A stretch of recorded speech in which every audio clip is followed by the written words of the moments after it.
Hello जी, hello, कैसे हो आप सभी लोग। उम्मीद करता हूं सब लोग बहुत बढ़िया रहोगे। दोस्तों बहुत बहुत स्वागत है आप सभी प्यारे प्यारे बच्चों का आज के सेशन के अंदर।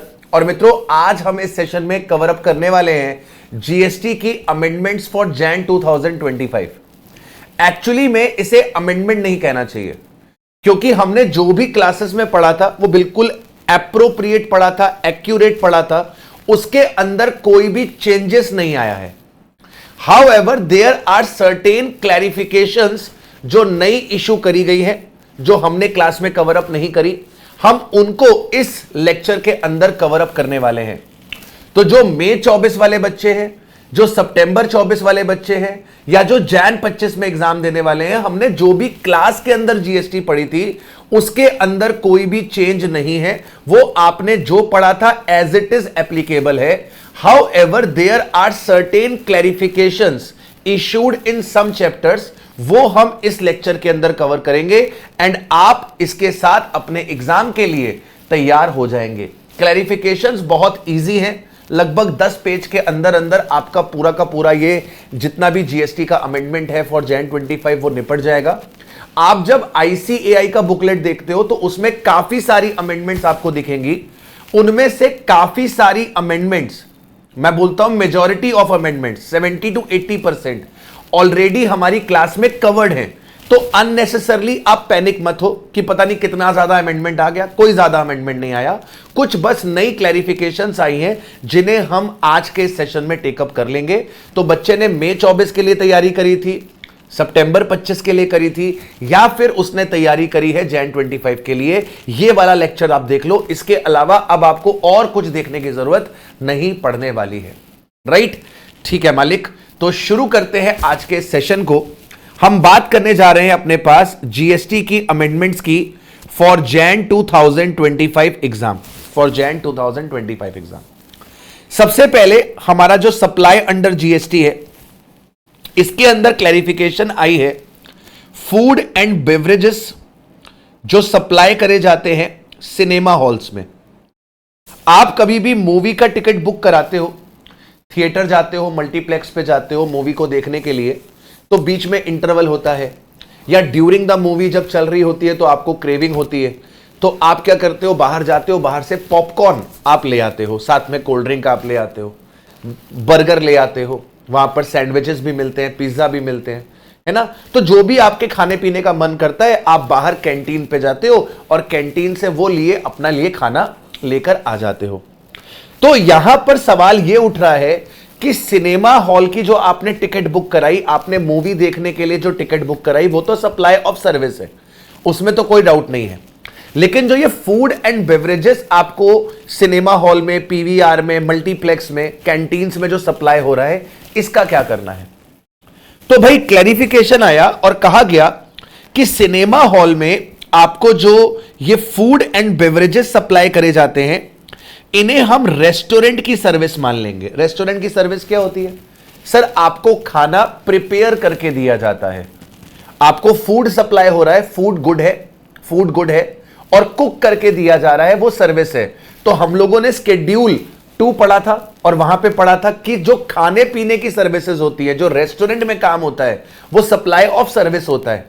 तो सिनेमा हॉल के अंदर भी आपको कैंटीन में जो पॉपकॉर्न, जो पिज्जा, जो बर्गर, जो कोल्ड ड्रिंक सप्लाई करी जा रही है, वो भी रेस्टोरेंट सर्विसेज के अंतर्गत आएगी और रेस्टोरेंट वाला जीएसटी उसके ऊपर लगा दिया जाएगा, अगर वहां पर वो आपको प्रोवाइड करा जा रहा है as a part of service.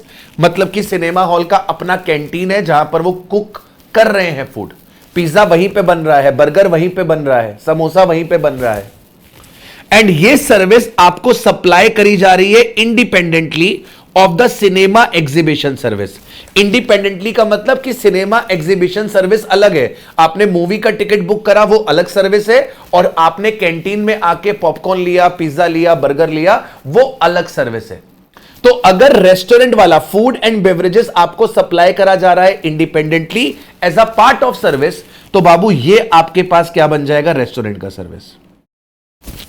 अच्छा, कई बार क्या होता है कि आपसे एक सिंगल प्राइस चार्ज करा जाता है और उस सिंगल प्राइस में आपको टिकट भी दे दी जाती है और आपको फूड आइटम भी सप्लाई कर दिया जाता है। मतलब आपसे टिकट का प्राइस लिया, लेट से उस टिकट के प्राइस के अंदर आपके पास जो टॉप मोस्ट वाली सीट होती है, लेट से वो जो सोफा वाली सीट होती है रिक्लाइनर वाली, आपको वो रिक्लाइनर वाली सीट मिली और उसके साथ आपको बर्गर एंड कोक दिया गया और इसके लिए आपसे 800 रुपए चार्ज किए गए। आपसे 800 रुपए चार्ज किए गए और आपको वो रिक्लाइनर वाली सीट जो सोफा होता है वो दिया गया, प्लस आपको इसके साथ बर्गर एंड सॉफ्ट ड्रिंक ये आपको सप्लाई करी गई। तो कह रहा है कि सर अगर बंडल्ड सप्लाई हो रही है, बंडल्ड सप्लाई हो रही है जहां पर आपकी मूवी की जो सर्विस है उसे फूड एंड बेवरेजेस के साथ क्लब करके प्रोवाइड किया जा रहा है और जहां पर सिंगल प्राइस लिया जा रहा है, तो वहां पर हम इसे कंपोजिट सप्लाई मान लेंगे।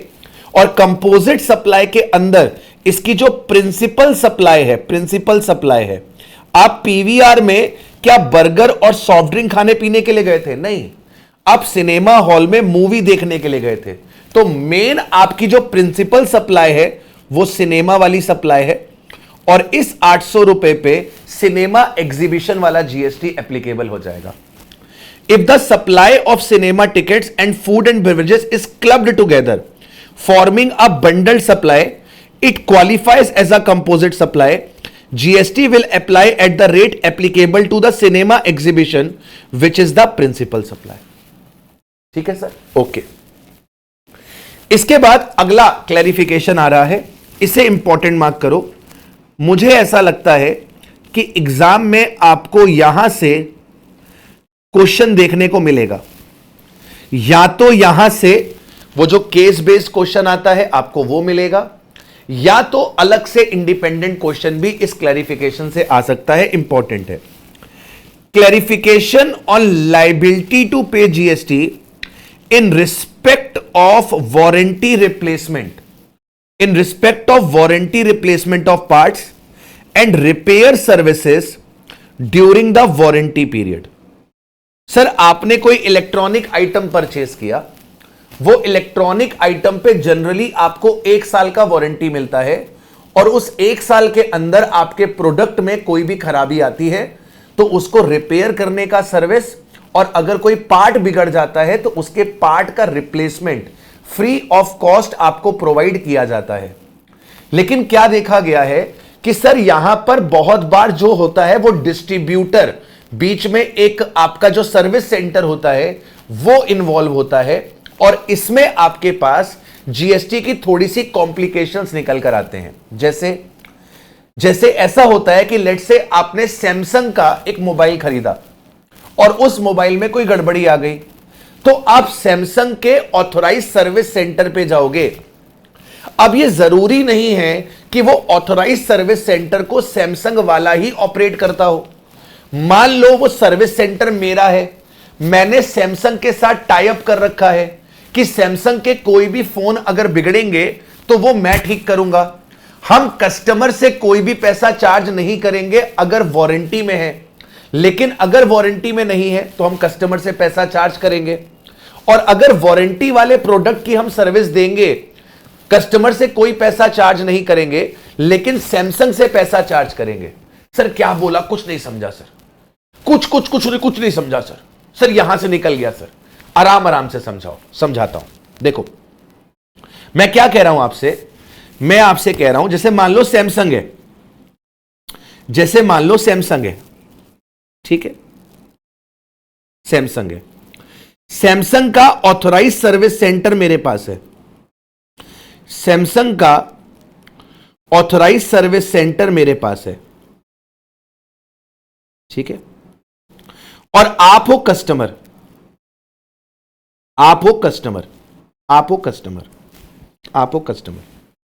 अब होता क्या है, कई बारी आपका प्रोडक्ट अगर अंडर वारंटी है,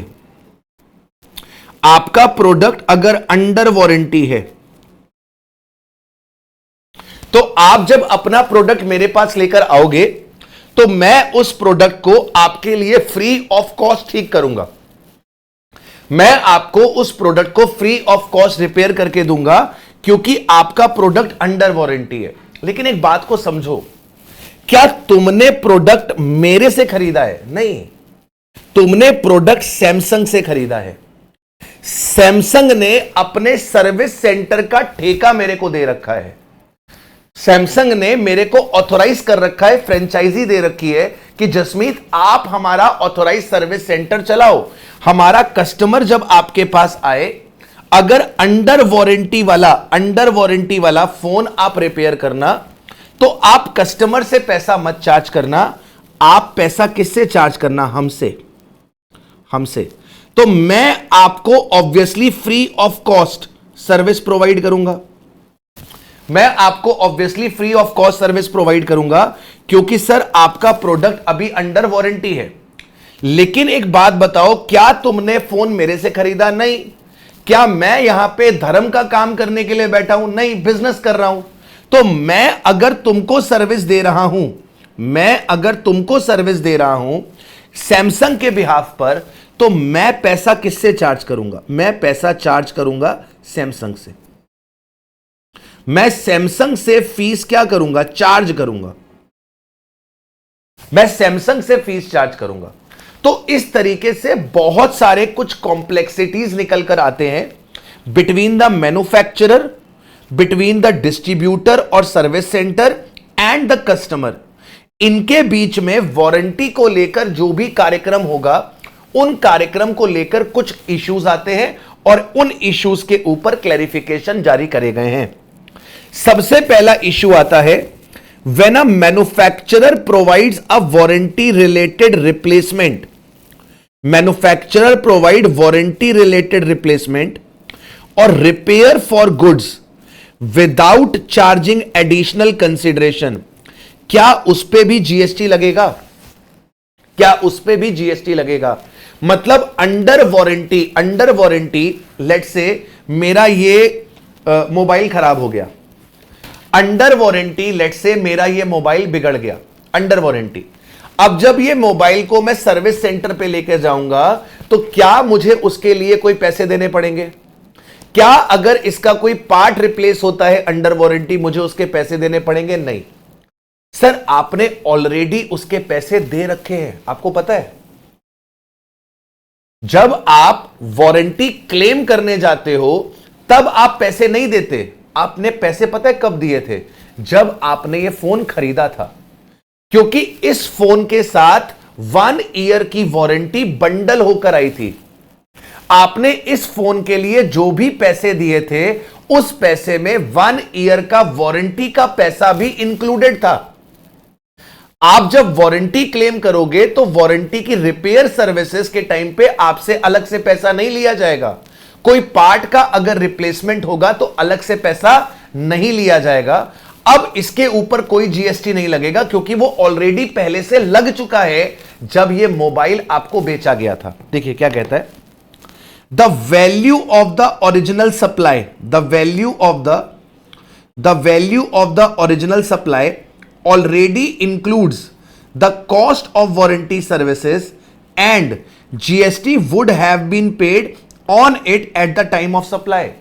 मतलब जब ये फोन खरीदा गया था तो इस फोन की कॉस्ट के अंदर वारंटी की कॉस्ट को ऑलरेडी इंक्लूड करा गया था। फोन खरीदते वक्त इसकी वैल्यू पे सरकार को जीएसटी दी जा चुकी है, यानी कि वारंटी की अमाउंट पे भी जीएसटी दी जा चुकी है। No further GST is payable on the replacement or repairs provided during the warranty period if no additional consideration is charged।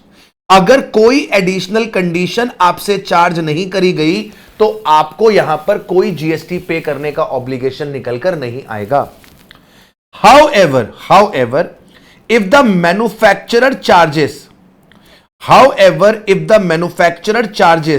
any extra amount for the replacement or services, GST is payable on the additional amount। लेकिन अगर manufacturer warranty के time पे आपसे कुछ additional पैसा charge कर ले किसी भी चीज का, तो उस केस में उस एडिशनल अमाउंट के ऊपर जीएसटी चार्ज करी जाएगी। एग्जाम्पल देखिए, मैन्युफैक्चरर ने सेल किया वॉशिंग मशीन 20,000 रुपीज का इंक्लूडिंग 1 ईयर वारंटी, तो 20,000 रुपीज में वारंटी की कॉस्ट इंक्लूडेड है। जब वॉशिंग मशीन बेची गई होगी तो 20,000 रुपए पे जीएसटी ली गई होगी, यानी कि वारंटी वाली अमाउंट पे भी जीएसटी ले ली गई होगी। During the warranty period motor malfunction, इस वॉशिंग मशीन की मोटर बिगड़ जाती है और मैन्युफैक्चरर मोटर को रिप्लेस करता है without charging the customer, without charging the customer. तो यहां पर क्या है कि आपकी जो ओरिजिनल सप्लाई है 20,000, उसमें ऑलरेडी आपकी पोटेंशियल वारंटी की सर्विस की कॉस्ट इंक्लूडेड है। जब आपने मोटर रिप्लेसमेंट करी तो आपने कोई पैसा चार्ज नहीं किया, तो उसके ऊपर कोई जीएसटी नहीं लगेगा। लेकिन अगर मान लो मैन्युफैक्चरर चार्ज कर ले 1,000 रुपए फॉर द रिप्लेसमेंट, 1,000 रुपए फॉर द रिप्लेसमेंट, तो उस केस में जीएसटी आपको पे करके चलनी पड़ेगी 1,000 रुपए पे। इन शॉर्ट, वारंटी पीरियड में अगर कोई रिप्लेसमेंट और repair service free of cost होगी, उस पर जीएसटी नहीं लगेगी। अगर वारंटी के पीरियड में आपसे कुछ एडिशनल पैसा चार्ज किया जाएगा तो उसके ऊपर जीएसटी एप्लीकेबल हो जाएगी। Does a distributor need to pay GST when providing the warranty related replacement or repair on behalf of the manufacturer without charging the customer? Without charging the customer. देखो क्या कह रहा है, क्या डिस्ट्रीब्यूटर को कोई जीएसटी देने की जरूरत है अगर डिस्ट्रीब्यूटर वारंटी की सर्विसेज दे रहा है on behalf of the manufacturer और हमने कस्टमर से कोई पैसा चार्ज नहीं किया, हमने कस्टमर से कोई पैसा चार्ज नहीं किया। ठीक है, ठीक है। डिस्ट्रीब्यूटर कौन है? जैसे मान लो एप्पल का ऑथराइज्ड डिस्ट्रीब्यूटर है इन्वेंट, आपको पता हो अगर, तो एप्पल का ऑथराइज्ड सेलर है, ऑथराइज्ड डिस्ट्रीब्यूटर है इन्वेंट। तो मान लो मेरे इस फोन में कोई गड़बड़ी आती है और इन्वेंट मेरे को वारंटी की सर्विसेज देता है ऑन बिहाफ ऑफ एप्पल, तो क्या उसके ऊपर जीएसटी लगेगी? मेरे से एक भी पैसा चार्ज नहीं किया गया है, मेरे से एक भी पैसा चार्ज नहीं किया गया है। तो लॉ मेकर कह रहा है कि अगर डिस्ट्रीब्यूटर प्रोवाइड कर रहा है replacement repair under a warranty without charging the customer, no GST is payable by the distributor. अगर आप कोई एडिशनल अमाउंट चार्ज करते हो कस्टमर से, तभी आपको जीएसटी पे करके चलना पड़ेगा। फिर से वही बात आ गई कि डिस्ट्रीब्यूटर ने रिप्लेस किया फॉल्टी मोटर रेफ्रिजरेटर में जो कि अभी अंडर वारंटी था विदाउट चार्जिंग द कस्टमर, तो यहां पर क्योंकि कस्टमर से कोई पैसा चार्ज नहीं किया गया तो यहां पर कोई भी जीएसटी पे नहीं करना पड़ेगा। लेकिन अगर डिस्ट्रीब्यूटर कस्टमर से 500 रुपए चार्ज कर ले ट्रांसपोर्टेशन के लिए या फिर एक्सपीडिएटेड सर्विस के लिए, एक्सपीडिएटेड सर्विस क्या होती है? तुरंत सर्विस दी। अगर डिस्ट्रीब्यूटर 500 रुपए एक्स्ट्रा चार्ज कर ले तो जीएसटी आपको यहां पर पे करके चलनी पड़ेगी उस एडिशनल अमाउंट पे। तो इन शॉर्ट अभी तक हमको जो समझ में आया वो ये समझ में आया कि सर अगर अंडर वारंटी अगर आपका पार्ट्स रिप्लेसमेंट होता है, अंडर वारंटी अगर आपका पार्ट रिप्लेसमेंट होता है या फिर आपको सर्विसेज प्रोवाइड करी जाती हैं, आपको रिपेयर सर्विस प्रोवाइड करी जाती हैं ईदर बाय मैन्युफैक्चरर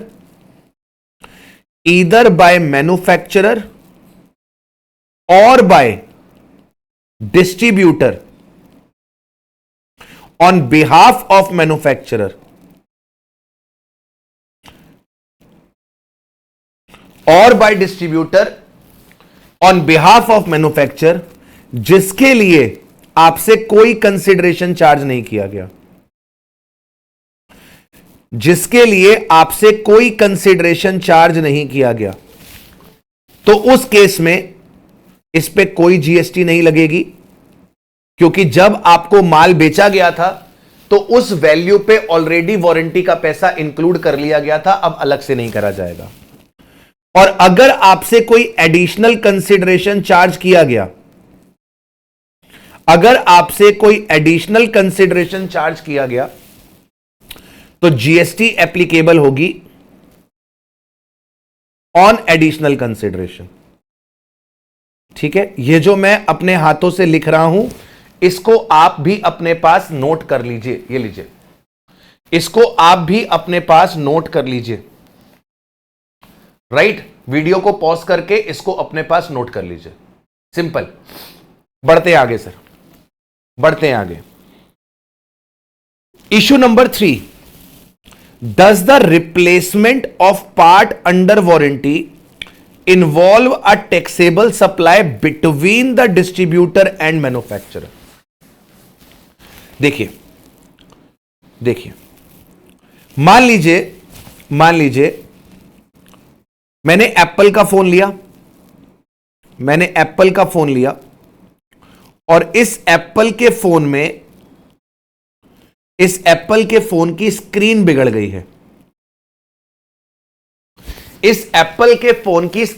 गई है।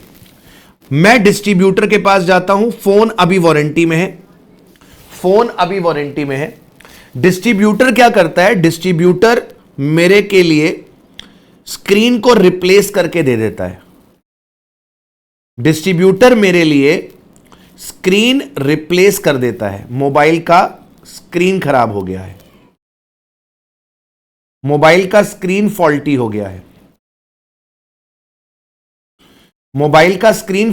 गया है, तो कस्टमर किसके पास गया है? कस्टमर गया है डिस्ट्रीब्यूटर के पास। कस्टमर किसके पास गया? कस्टमर गया डिस्ट्रीब्यूटर के पास कि डिस्ट्रीब्यूटर साहब क्या हुआ है? डिस्ट्रीब्यूटर साहब, मेरे मोबाइल की स्क्रीन नहीं चल रही है, तो इसको ठीक कर दो। डिस्ट्रीब्यूटर ने स्क्रीन रिप्लेस कर दी without cost, without additional cost. उसने मेरे से 1 रुपया भी चार्ज नहीं करा और उसने मेरी स्क्रीन रिप्लेस कर दी। लेकिन एक बात सोचो, वारंटी किसने दी है? वारंटी एप्पल ने कस्टमर को दी है कि वारंटी डिस्ट्रीब्यूटर ने कस्टमर को दी है? सर, वारंटी तो एप्पल ने कस्टमर को दी है। एप्पल ने कस्टमर को वारंटी दी है, डिस्ट्रीब्यूटर ने अपने पास से स्क्रीन रिप्लेस करके दे दिया है कस्टमर को। तो बेटा इस केस में क्या डिस्ट्रीब्यूटर अपनी पॉकेट से यह स्क्रीन का खर्चा उठाएगा? नहीं, डिस्ट्रीब्यूटर अपनी पॉकेट से स्क्रीन का खर्चा नहीं उठाएगा।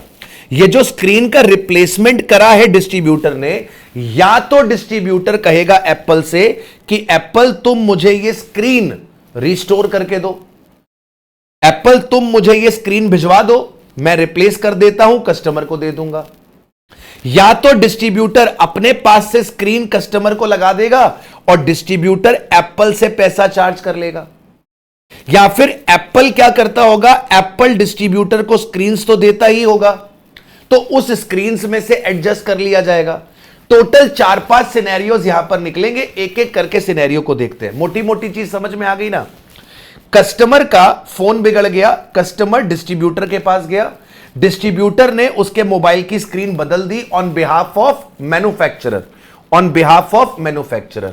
अब ये मैन्युफैक्चरर और डिस्ट्रीब्यूटर के बीच में इस स्क्रीन को लेकर कैसे सेटलमेंट होगा?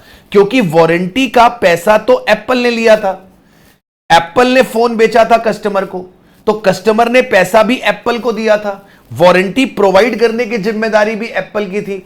तो डिस्ट्रीब्यूटर ने अगर स्क्रीन रिप्लेस करी है तो उस स्क्रीन का पैसा डिस्ट्रीब्यूटर एप्पल से कैसे रिकवर करेगा, यह देखते हैं। Does the replacement of part under warranty involve a taxable supply between the distributor and manufacturer? There can be 4 scenarios in this case. Scenario number 1, distributor charges the manufacturer. मतलब distributor ने जो ये screen replace करी customer की, distributor ने क्या कर दिया? इनवॉइस इश्यू कर दिया एप्पल को। डिस्ट्रीब्यूटर ने इनवॉइस इशू कर दिया एप्पल को कि भैया हमने स्क्रीन बदली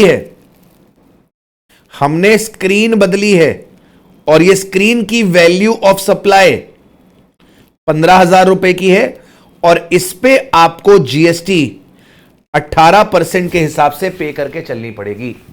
तो 15,000 पे 18%, 2,700 रुपए की आपको जीएसटी पे करके चलनी पड़ेगी। तो डिस्ट्रीब्यूटर ने क्या करा? डिस्ट्रीब्यूटर ने चार्ज कर लिया एप्पल को। Clarification, the distributor replaces the parts from their stock और buys them from a third party and issues a tax invoice to the manufacturer for the reimbursement. GST is payable on this supply by the distributor to the manufacturer. ठीक है, by the distributor to the manufacturer. GST is payable on this supply by the manufacturer to the distributor, by the manufacturer to the distributor. यहां पर manufacturer साहब क्या करेंगे, यहां पे manufacturer साहब जीएसटी का पैसा देंगे डिस्ट्रीब्यूटर साहब को। अ distributor replaces refrigerator compressor using their stock and invoices the manufacturer rupees 5,000। GST is payable on 5,000 bye the distributor. GST is payable on 5,000 bye the distributor, मतलब डिस्ट्रीब्यूटर यहां पर जीएसटी कलेक्ट करेगा manufacturer से। Distributor यहां पे supplier माना जाएगा, distributor यहां पे सप्लायर माना जाएगा और मैन्युफैक्चरर यहां पे रिसिपिएंट माना जाएगा। यानी कि एप्पल से डिस्ट्रीब्यूटर जीएसटी कलेक्ट करेगा एंड ये जीएसटी गवर्नमेंट को पे किया जाएगा, ये जीएसटी गवर्नमेंट को पे किया जाएगा। और कौन पे करेगा? डिस्ट्रीब्यूटर। अगला केस, मैन्युफैक्चरर सप्लाई कर देता है part to the distributor without the charge. Manufacturer supply कर देता है part to the distributor without the charge. मतलब क्या हुआ? मतलब यह हुआ कि सर कस्टमर जो है वो अपना मोबाइल लेकर पहुंचा डिस्ट्रीब्यूटर के पास। ठीक है, वो मोबाइल लेकर पहुंचा किसके पास? डिस्ट्रीब्यूटर के पास। डिस्ट्रीब्यूटर के पास कि सर मेरे मोबाइल की स्क्रीन बिगड़ गई है, मेरे मोबाइल की स्क्रीन बिगड़ गई है। तो अब क्या हुआ सर? अब क्या हुआ? एप्पल ने क्या किया सर एप्पल ने डिस्ट्रीब्यूटर को स्क्रीन भिजवाई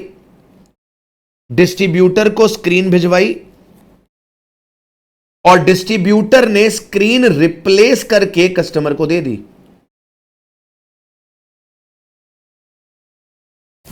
क्या यहां पर कोई कंसिडरेशन चार्ज हुआ? नहीं सर, यहां पर बिटवीन डिस्ट्रीब्यूटर एंड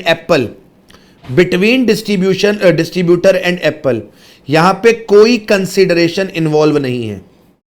और अगर कोई कंसिडरेशन इन्वॉल्व नहीं है तो यहां पर कोई जीएसटी नहीं लगेगी। सिमिलरली यहां पर भी स्क्रीन रिप्लेस करी गई है फ्री ऑफ कॉस्ट, क्योंकि अंडर वारंटी था।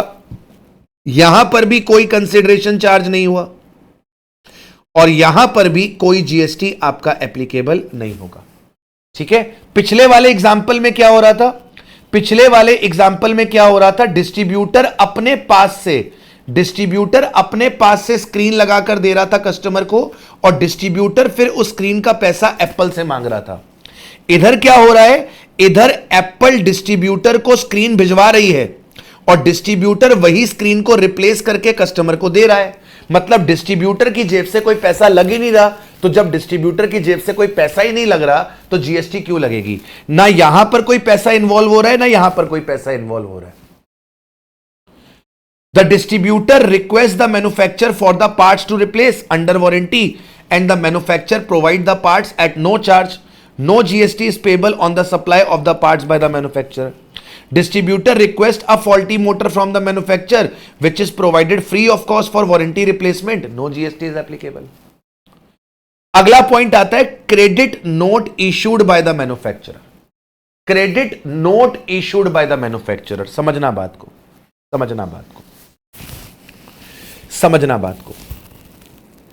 एप्पल क्या कर रहा है सर? एप्पल ने अपनी 1000 स्क्रीन्स डिस्ट्रीब्यूटर को सेल करी हैं। 1000 मोबाइल स्क्रीन्स सेल करी है डिस्ट्रीब्यूटर को। इन 1000 स्क्रीन्स का वैल्यू ऑफ सप्लाई 1000 इंटू 8000, इनका वैल्यू ऑफ सप्लाई 80 लाख रुपए का है और इस पे जीएसटी लगी हुई है 18% के हिसाब से 14,40,000 रुपीज की। प्लीज मेरी बात को समझना, 14,40,000 रुपीज की। ठीक है, ठीक है। अब सर डिस्ट्रीब्यूटर के पास कस्टमर आया और उस कस्टमर का मोबाइल अभी अंडर वारंटी था। कस्टमर का मोबाइल अंडर वारंटी था, अंडर वारंटी था। तो डिस्ट्रीब्यूटर ने क्या किया? डिस्ट्रीब्यूटर ने फ्री रिप्लेसमेंट कर दिया ऑफ स्क्रीन का। डिस्ट्रीब्यूटर ने फ्री रिप्लेसमेंट कर दिया स्क्रीन का। अभी प्लीज मेरी बात को समझना, क्योंकि फोन अभी वारंटी में था। डिस्ट्रीब्यूटर ने ये जो कस्टमर का फ्री रिप्लेसमेंट किया स्क्रीन का, ये किसके बिहाफ पे किया? एप्पल के बिहाफ पे, क्योंकि भाई एप्पल ने कस्टमर को माल बेचा है ना, वारंटी एप्पल को कस्टमर को देनी है ना। तो कस्टमर जब डिस्ट्रीब्यूटर के पास आया तो डिस्ट्रीब्यूटर ने एप्पल के बिहाफ पे, मैन्युफैक्चरर के बिहाफ पे कस्टमर का फ्री स्क्रीन रिप्लेस कर दिया। इस डिस्ट्रीब्यूटर के पास 1000 स्क्रीन का स्टॉक पड़ा हुआ था। डिस्ट्रीब्यूटर ने एप्पल से 1000 स्क्रीन खरीदी थी। सर ये 1000 स्क्रीन क्यों खरीदी थी? अरे बेटा ये वाला कस्टमर तो वारंटी वाला कस्टमर था। कुछ कस्टमर्स ऐसे भी तो आते होंगे जिनकी वारंटी एक्सपायर हो चुकी होगी, तो उन लोगों को हम स्क्रीन जब रिप्लेस करके देते होंगे तो उनसे तो पैसा चार्ज करते होंगे। तो डिस्ट्रीब्यूटर क्या कर रहा है? मैन्युफैक्चरर से 1000 स्क्रीन खरीद रहा है आगे बेचने के लिए। डिस्ट्रीब्यूटर एप्पल से 1000 स्क्रीन खरीद रहा है आगे बेचने के लिए, लेकिन डिस्ट्रीब्यूटर ने इस 1000 स्क्रीन में से एक स्क्रीन का इस्तेमाल कर लिया वारंटी प्रोवाइड कराने के लिए, जिसके चलते फ्री रिप्लेसमेंट किया कस्टमर को। अब क्या होगा? या तो डिस्ट्रीब्यूटर एप्पल से उस एक स्क्रीन का पैसा ले ले, या तो एप्पल डिस्ट्रीब्यूटर को एक स्क्रीन भिजवा दे। भाई जैसे पहले वाला केस था, ये जो एक स्क्रीन रिप्लेस हुई, डिस्ट्रीब्यूटर या तो एप्पल से पैसा ले ले, या तो एप्पल डिस्ट्रीब्यूटर को एक स्क्रीन भिजवा दे, या फिर एप्पल ऐसा भी कर सकती है, एप्पल डिस्ट्रीब्यूटर से कहे कि तुम्हें 1000 स्क्रीन का पैसा देना था, क्योंकि तुमने एक स्क्रीन रिप्लेसमेंट में यूज कर ली, तो अब तुम मुझे 999 स्क्रीन का पैसा दे देना। मतलब एप्पल अब डिमांड क्या कर रहा है? एप्पल डिमांड कर रहा है डिस्ट्रीब्यूटर से कि डिस्ट्रीब्यूटर तुम मुझे 1000 -1 तुम मुझे 999 स्क्रीन का पेमेंट करो, क्योंकि तुमने एक स्क्रीन मेरे बिहाफ पर फ्री रिप्लेसमेंट में इस्तेमाल कर ली है। तो ऐसे केस में एप्पल क्या करेगा? ऐसे केस में एप्पल डिस्ट्रीब्यूटर को एक स्क्रीन का क्रेडिट नोट इशू करेगा, एक स्क्रीन का क्रेडिट नोट इशू करेगा। मतलब सप्लायर यहां पे कौन है?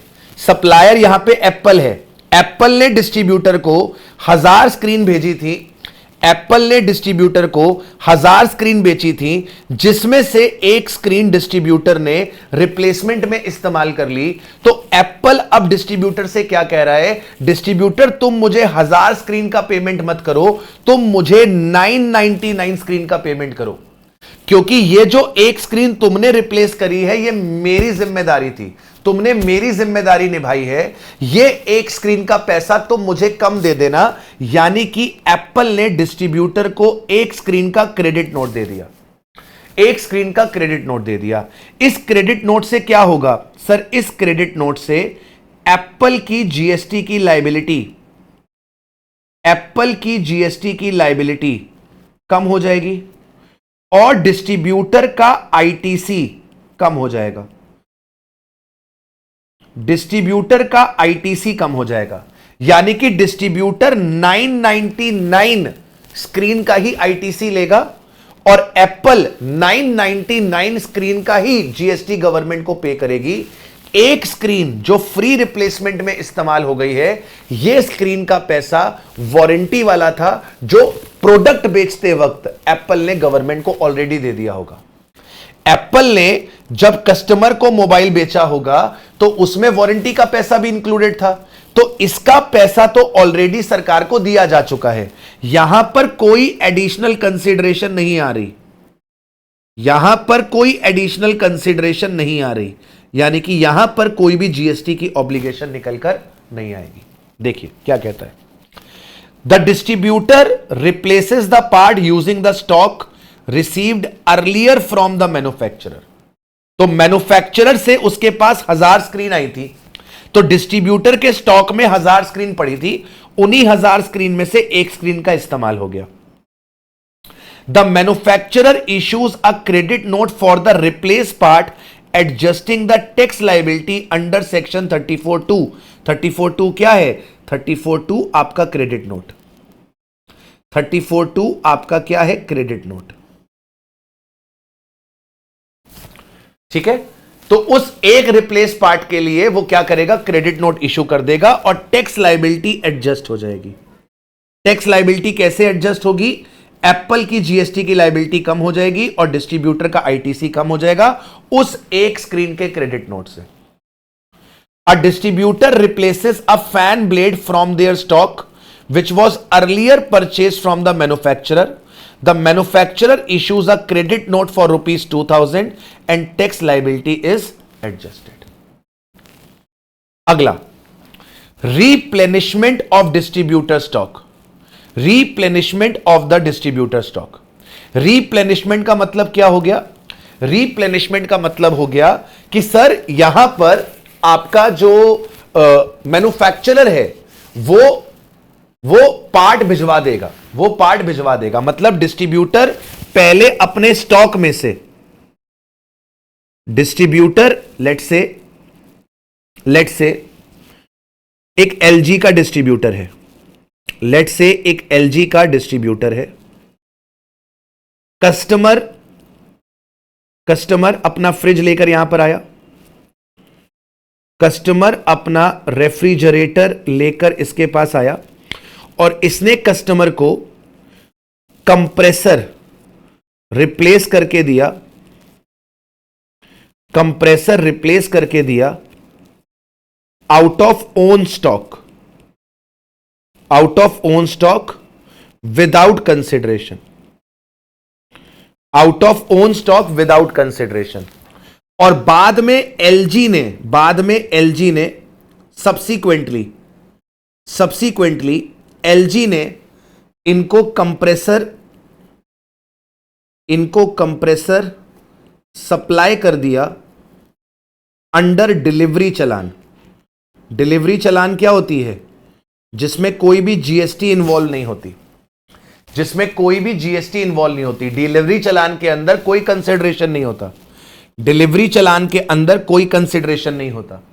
सर ये वाला पॉइंट और पहला वाला पॉइंट तो सिमिलर लग रहा है, ये वाला पॉइंट और सेकंड वाला पॉइंट तो सिमिलर लग रहा है। सिमिलर नहीं है, सिमिलर नहीं है। सेकंड वाले पॉइंट में क्या हो रहा था? सेकंड वाले पॉइंट में पहले मैन्युफैक्चरर स्क्रीन भेज रहा था डिस्ट्रीब्यूटर को, देन स्क्रीन रिप्लेस हो रही थी। मतलब स्क्रीन पहले भेजी गई और बाद में स्क्रीन का रिप्लेसमेंट हुआ। इस वाले एग्जाम्पल में क्या हो रहा है? इस वाले एग्जाम्पल में कंप्रेसर पहले रिप्लेस हुआ और बाद में कंप्रेसर भेजा गया। फर्क समझ में आ रहा है? सेकंड वाले एग्जाम्पल में डिस्ट्रीब्यूटर ने अपने स्टॉक का इस्तेमाल नहीं करा, मैन्युफैक्चरर ने स्क्रीन भेजी, डिस्ट्रीब्यूटर ने वही स्क्रीन लगा दी। यहां पर डिस्ट्रीब्यूटर अपना स्टॉक यूज कर रहा है और बाद में मैन्युफैक्चरर उसका स्टॉक रीस्टोर करके दे रहा है। देखिए, the distributor replaces the part using their stock and later raises a requisition to the manufacturer. Manufacturer replenishes the stock via delivery challan without charging the consideration. No GST is payable on this replacement. Distributor replaces a motor from their stock and request the replacement. Manufacturer ने provide करा replacement motor via delivery challan. यहां पे कोई GST आपका applicable नहीं होने वाला है, यहां पर कोई भी जीएसटी आपका एप्लीकेबल नहीं होने वाला है। अगर डिस्ट्रीब्यूटर प्रोवाइड करता है repair services including the part replacement to the customer as a part of warranty without charging the customer but bills the manufacturer for the services via tax invoice or debit note is GST is applicable on this activity. तो sir distributor ने customer को repair services दी और इनसे कोई पैसा charge नहीं करा।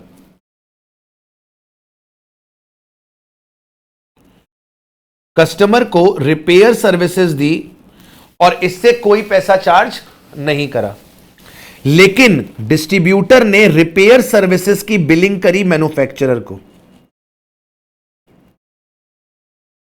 Billing किसको करी? मैन्युफैक्चरर को। तो यहां पर मैन्युफैक्चरर कौन हो गया? रिसिपिएंट। डिस्ट्रीब्यूटर कौन हो गया? डिस्ट्रीब्यूटर हो गया सप्लायर। तो यहां पर जब बिलिंग हो गई तो बाबू यहां पर जीएसटी क्या हो जाएगा? इन्वॉल्व हो जाएगा।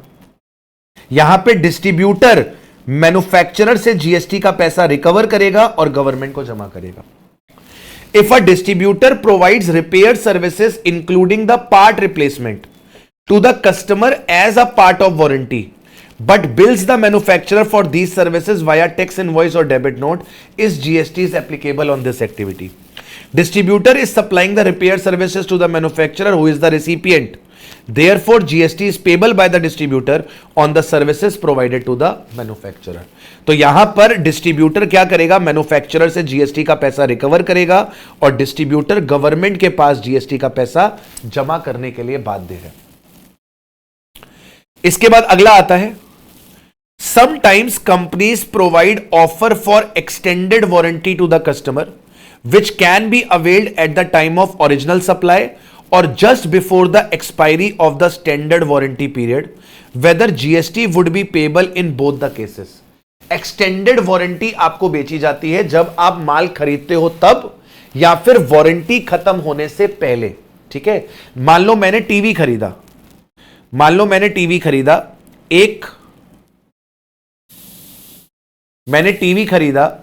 लो 1 जुलाई 24 को मैंने टीवी परचेस किया। इसके साथ स्टैंडर्ड वारंटी आती है 1 साल की। इसके साथ स्टैंडर्ड वारंटी आती है 1 साल की। वो कब तक रहेगी मेरे पास? 30 जून 25 तक रहेगी। लेकिन मैंने क्या किया? 1 जुलाई 24 को ही मैंने एक्सटेंडेड वारंटी खरीद ली 2 साल की। यानी कि अब मेरे पास टोटल वारंटी कितने की हो गई? अब मेरे पास टोटल वारंटी हो गई 3 साल की। 1 साल की स्टैंडर्ड वारंटी आ रही है, 2 साल की मैंने एक्सटेंडेड खरीद ली। कब खरीद ली? टीवी खरीदते वक्त।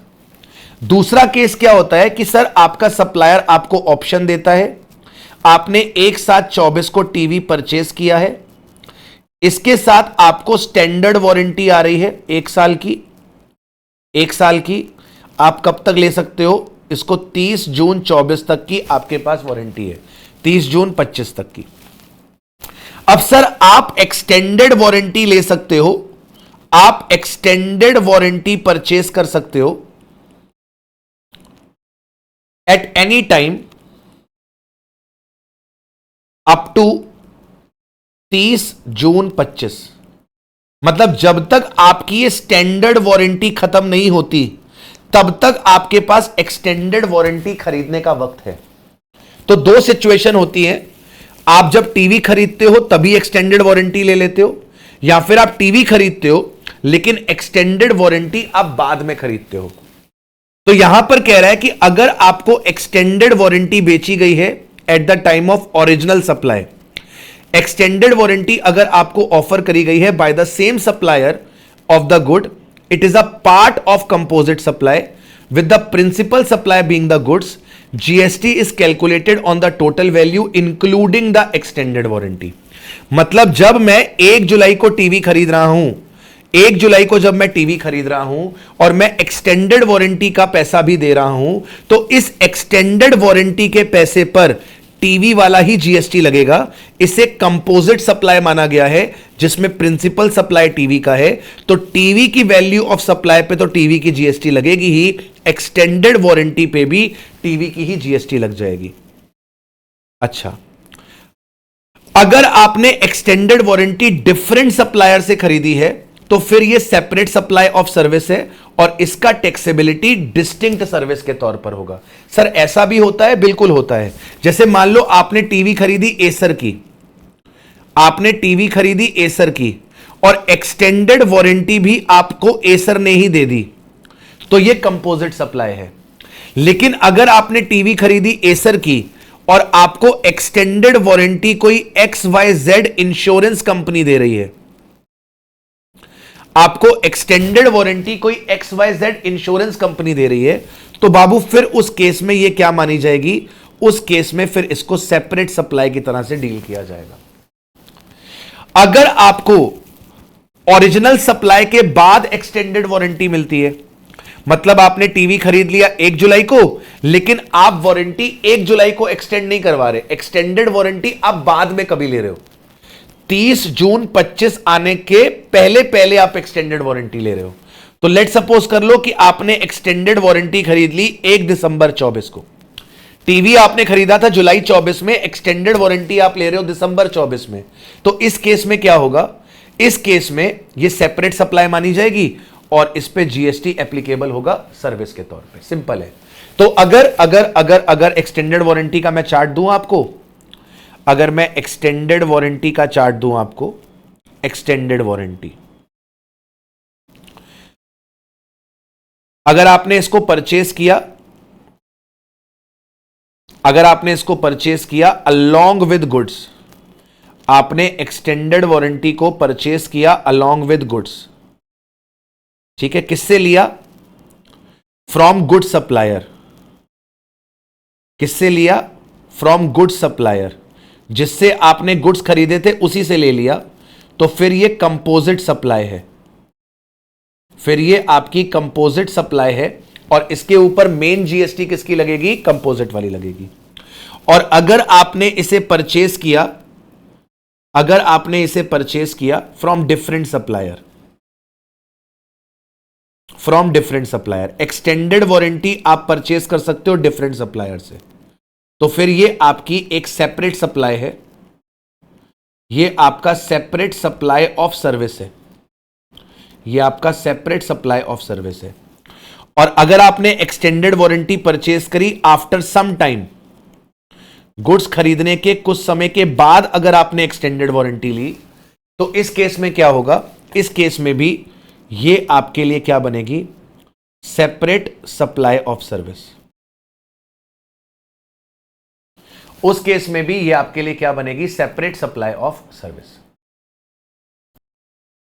चलिए, अभी जो हमने ये क्लैरिफिकेशंस पढ़े, इनका सेम इंपैक्ट आईटीसी में क्या आता है, अब वो देख लेते हैं। इनका सेम इंपैक्ट आईटीसी में भी आता है, सेम ऐसी ही क्लैरिफिकेशन आपको आईटीसी में भी देखने को मिलेंगी। अब एक बात को समझना, पहले तुम कॉन्सेप्ट को समझ लो, तब तुम्हें बात क्लियर होगी, तब तुम्हें बात क्लियर होगी। अगर मान लो मैन्युफैक्चरर, अगर मान लो आपका मैन्युफैक्चरर फ्री रिप्लेसमेंट करता है पार्ट्स का, अगर मैन्युफैक्चरर फ्री रिप्लेसमेंट करता है पार्ट का,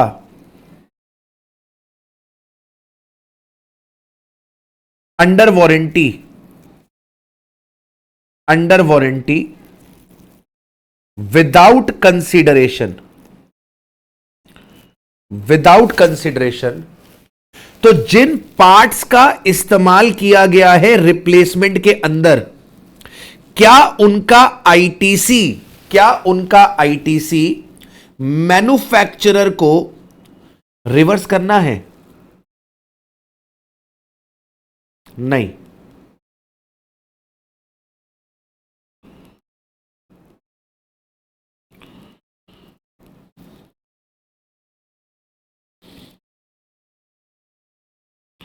अगर वारंटी में आपने पार्ट्स का इस्तेमाल किया है जिनके लिए आपने कोई भी कंसिडरेशन चार्ज नहीं किया, आप उनका आईटीसी ले सकते हो, उसका आईटीसी आपको रिवर्स करने की जरूरत नहीं है। आपको उसका आईटीसी रिवर्स करने की जरूरत नहीं है। जैसे मैंने एग्जांपल दिया कि मैन्युफैक्चरर ने कस्टमर को फ्री स्क्रीन रिप्लेस करके दी, फ्री स्क्रीन रिप्लेस करके दी। तो क्या इस स्क्रीन का आईटीसी मैन्युफैक्चरर को रिवर्स करना है? नहीं करना है। जो गुड्स का इस्तेमाल वारंटी में होता है, उन गुड्स का आईटीसी मैन्युफैक्चरर ले सकता है। यह चीज हमने ऑलरेडी क्लास में करी है। जब सेक्शन 16 आपको कराया जाता है तो वहां पर आपके पास यह क्वेश्चन है कि वारंटी में अगर गुड्स का इस्तेमाल हो रहा है, टेस्ट रन में अगर गुड्स का इस्तेमाल हो रहा है, तो वो आपके बिजनेस में यूज हो रहा है, उसका आपको आईटीसी मिलेगा। उसका आईटीसी रिवर्स या डिनाई नहीं हो सकता। तो दिमाग में एक बात याद रख लेना कि अगर गुड्स का इस्तेमाल किया गया है मैन्युफैक्चरर द्वारा या फिर डिस्ट्रीब्यूटर द्वारा इन वारंटी, चाहे आपने उसके लिए कोई कंसीडरेशन चार्ज करी हो, चाहे आपने कंसीडरेशन चार्ज नहीं करी हो, उन गुड्स का आईटीसी आपको अवेलेबल होता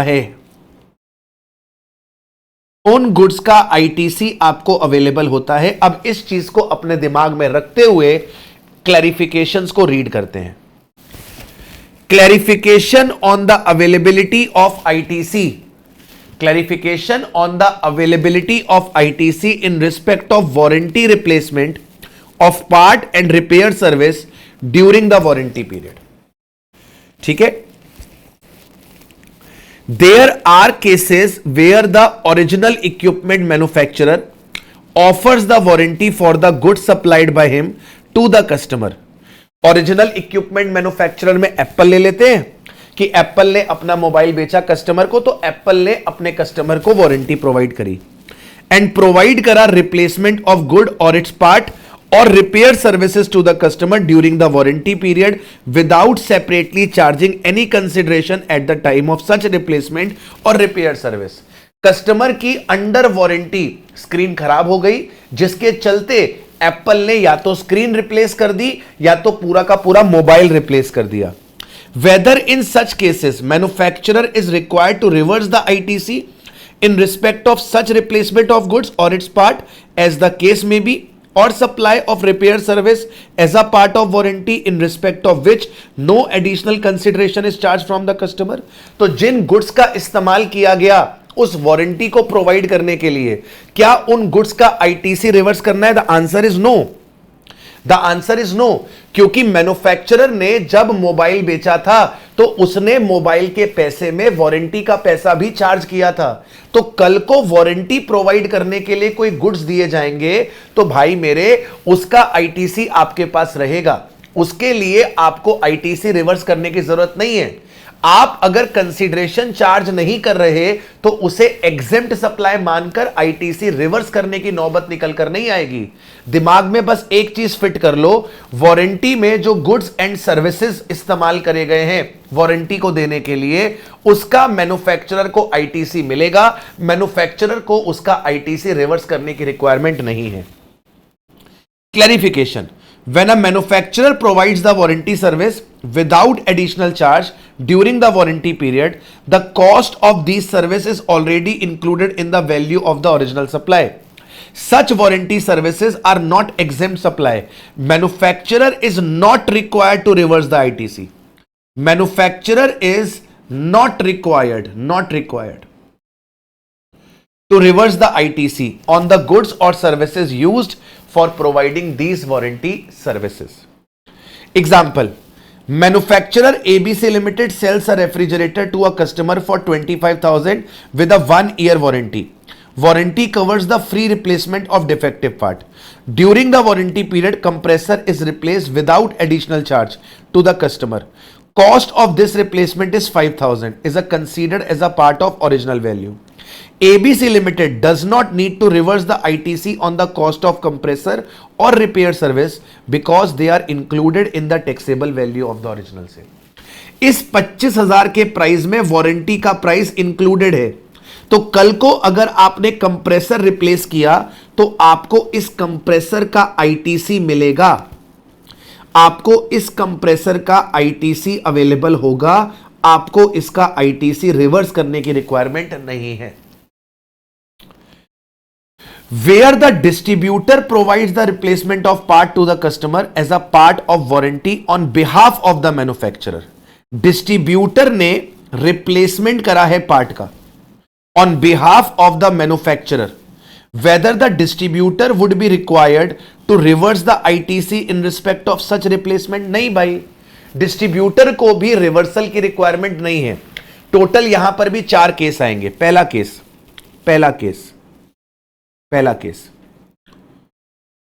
केस क्या बनेगा सर? पहला केस बनेगा डिस्ट्रीब्यूटर ने फ्री रिप्लेसमेंट किया कस्टमर का, फ्री रिप्लेसमेंट किया, और डिस्ट्रीब्यूटर ने क्या करा? बिलिंग कर दी. डिस्ट्रीब्यूटर ने क्या करा? बिलिंग कर दी मैन्युफैक्चरर को, बिलिंग कर दी मैन्युफैक्चरर को. ठीक है, जैसे पिछले वाले एग्जांपल में बताया था कि डिस्ट्रीब्यूटर ने कस्टमर का स्क्रीन रिप्लेस कर दिया, फ्री में स्क्रीन रिप्लेस कर दिया, तो डिस्ट्रीब्यूटर को आईटीसी मिलेगा, डिस्ट्रीब्यूटर को आईटीसी अलाउ होगा ऑन स्क्रीन रिप्लेस्ड. डिस्ट्रीब्यूटर को आईटीसी अलाउ होगा ऑन द स्क्रीन रिप्लेस्ड. फिर डिस्ट्रीब्यूटर ने क्या किया है सर? डिस्ट्रीब्यूटर ने बिलिंग कर दी है मैन्युफैक्चरर को.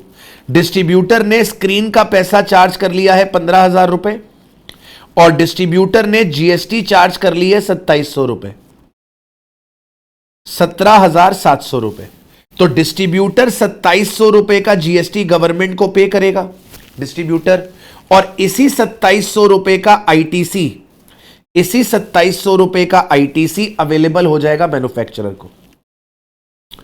इसी 2700 रुपए का आईटीसी अवेलेबल हो जाएगा टू मैन्युफैक्चरर. क्यों अवेलेबल हो जाएगा?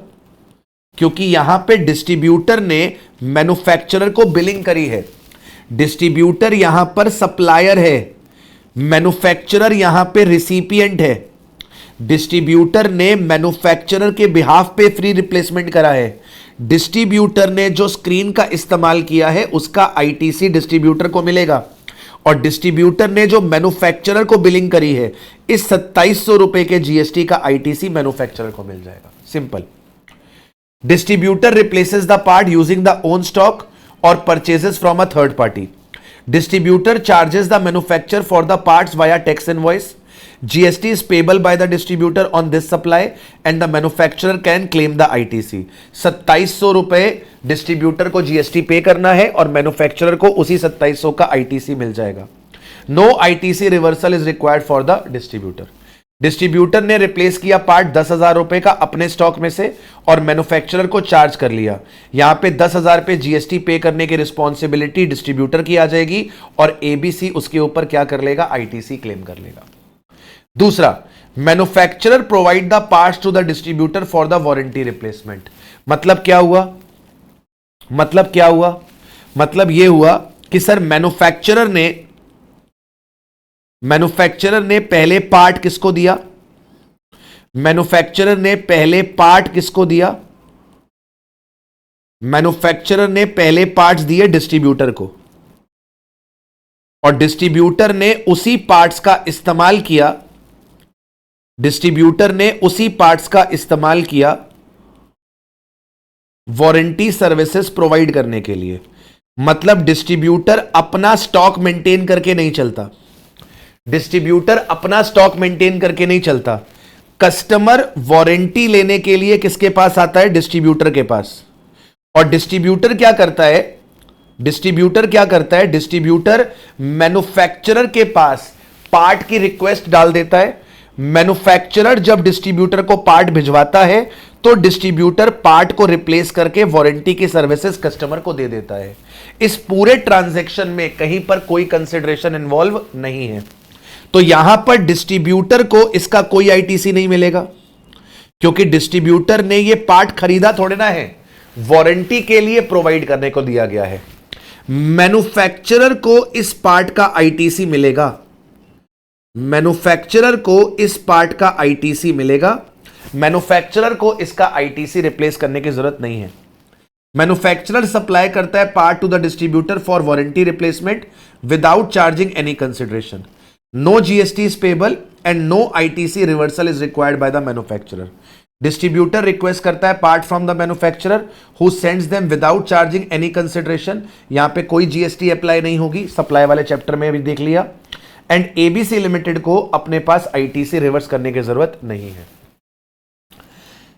Distributor uses manufacturer supplied stock and manufacturer issues a credit note. Manufacturer issues a credit note.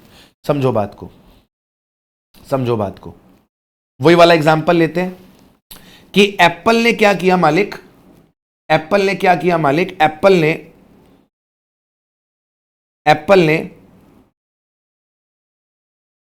1000 screens bye करी एंड सेल कर दी मैन्युफैक्चरर को। चलो मैं ऐसे करता हूं, एप्पल ने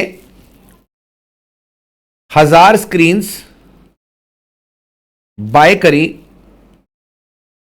फ्रॉम सोनी। इनका वैल्यू ऑफ सप्लाई 9 लाख रुपए का था और इस पे जीएसटी 1,62,000 रुपीज का था। एप्पल ने यही 1000 स्क्रीन सेल कर दी अपने डिस्ट्रीब्यूटर को। वैल्यू ऑफ सप्लाई 18 लाख रुपए और इस पे जीएसटी 3,24,000 रुपीज। अभी प्लीज बात को समझना, प्लीज बात को समझना, प्लीज बात को समझना। एप्पल ने 1000 स्क्रीन खरीदी, एप्पल ने 1000 स्क्रीन खरीदी, तो ये एप्पल का आईटीसी है। और एप्पल ने 1000 स्क्रीन डिस्ट्रीब्यूटर को बेची, तो ये एप्पल की आउटपुट टैक्स लायबिलिटी है, ये एप्पल की आउटपुट टैक्स लायबिलिटी है। डिस्ट्रीब्यूटर के पास डिस्ट्रीब्यूटर के पास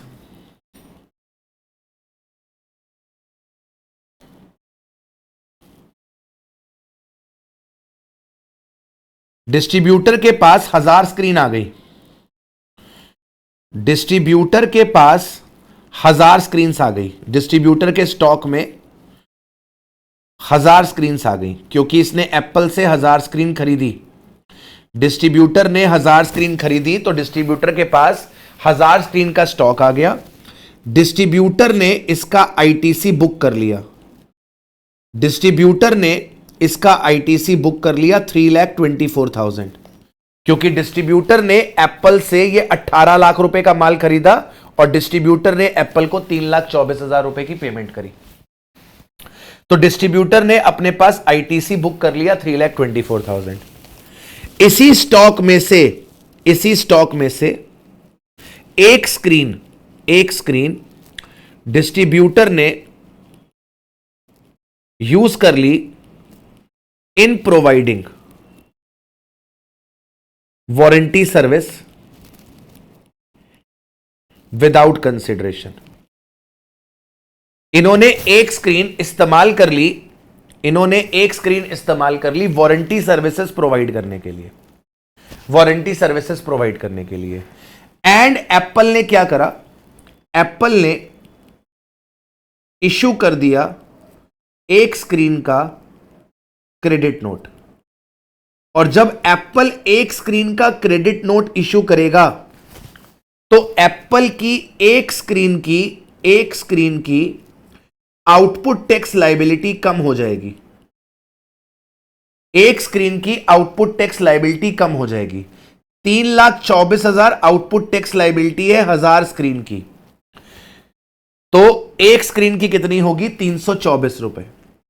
एप्पल की आउटपुट टैक्स लायबिलिटी 324 रुपए से डिक्रीज हो जाएगी और आपका एक स्क्रीन का आईटीसी डिस्ट्रीब्यूटर का कम हो जाएगा क्योंकि क्रेडिट नोट इश्यू हो गया है, क्योंकि क्रेडिट नोट इश्यू हो गया है। तो क्रेडिट नोट इश्यू होने की वजह से एप्पल की जो आउटपुट टैक्स लायबिलिटी थी वो एक स्क्रीन से कम हो गई, डिस्ट्रीब्यूटर का आईटीसी एक स्क्रीन की अमाउंट से कम हो गया। सोचकर बताना, ये जो 1000 स्क्रीन्स थी जिनका आईटीसी 162 था, क्या इसमें से कोई आईटीसी कम होगा? द आंसर इज नो, क्योंकि इसमें से यह माना जाएगा 1000 स्क्रीन में से 999 स्क्रीन हमने डिस्ट्रीब्यूटर को बेची है, क्योंकि एक स्क्रीन का तो क्रेडिट नोट आ गया ना, और एक स्क्रीन का इस्तेमाल हमने किसके लिए किया है? वारंटी के लिए किया है। हमने एक स्क्रीन का इस्तेमाल वारंटी के लिए किया है, तो इसका मतलब यहां पर आपको आईटीसी अवेलेबल रहेगा, यानी कि एप्पल को इस स्क्रीन का आईटीसी रिवर्स करने की जरूरत नहीं है। एप्पल को इस स्क्रीन का आईटीसी रिवर्स करने की जरूरत नहीं है। एप्पल जब क्रेडिट नोट इशू करेगा तो डिस्ट्रीब्यूटर भैया अपना आईटीसी रिवर्स करेंगे, डिस्ट्रीब्यूटर भैया अपना आईटीसी रिवर्स करेंगे और एप्पल की आउटपुट टैक्स लायबिलिटी अकॉर्डिंगली क्या हो जाएगी? कम।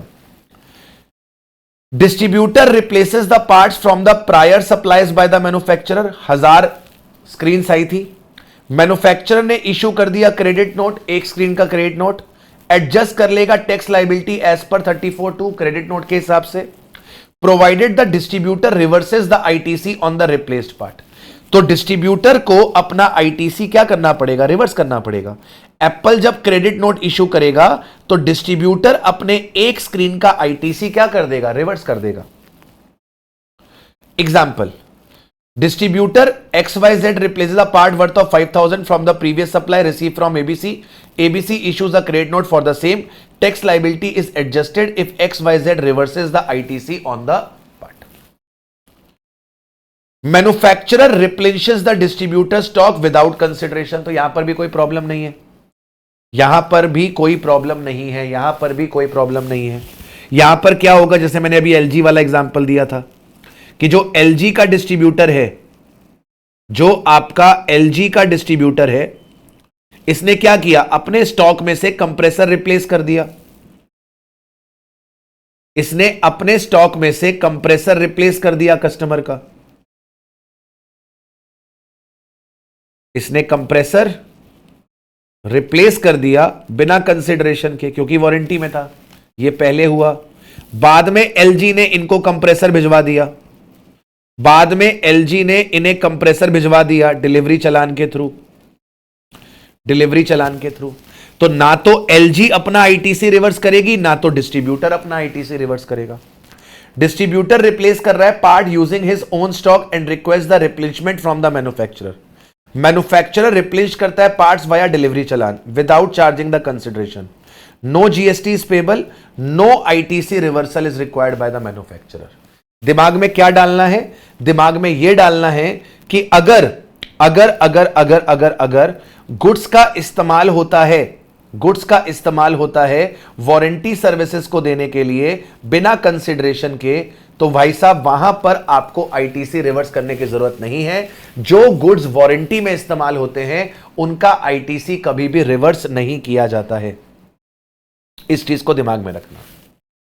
आगे क्या कहता है सर? आगे कहता है where the distributor provides repair service in addition to the replacement of the part to the customer without any consideration as a part of warranty on behalf of the manufacturer but charges the manufacturer for repair services। अब देखो यहां पर क्या हुआ? Distributor ने customer को repair service दी, distributor ने customer को रिपेयर सर्विस दी, इन्होंने इसको रिपेयर सर्विस दी विदाउट कंसिडरेशन, लेकिन डिस्ट्रीब्यूटर ने बिलिंग कर दी रिपेयर सर्विस की, बिलिंग कर दी रिपेयर सर्विस की। किसको? मैन्युफैक्चरर को। मैन्युफैक्चरर से रिपेयर सर्विसेज के 1500 रुपए चार्ज कर लिए, प्लस इस पे जीएसटी लगा दी 1500 का 18%, 270 रुपए की जीएसटी लगा दी। तो यहां पर क्या होगा, 270 रुपए जीएसटी के गवर्नमेंट को पे करेगा, कौन पे करेगा, डिस्ट्रीब्यूटर।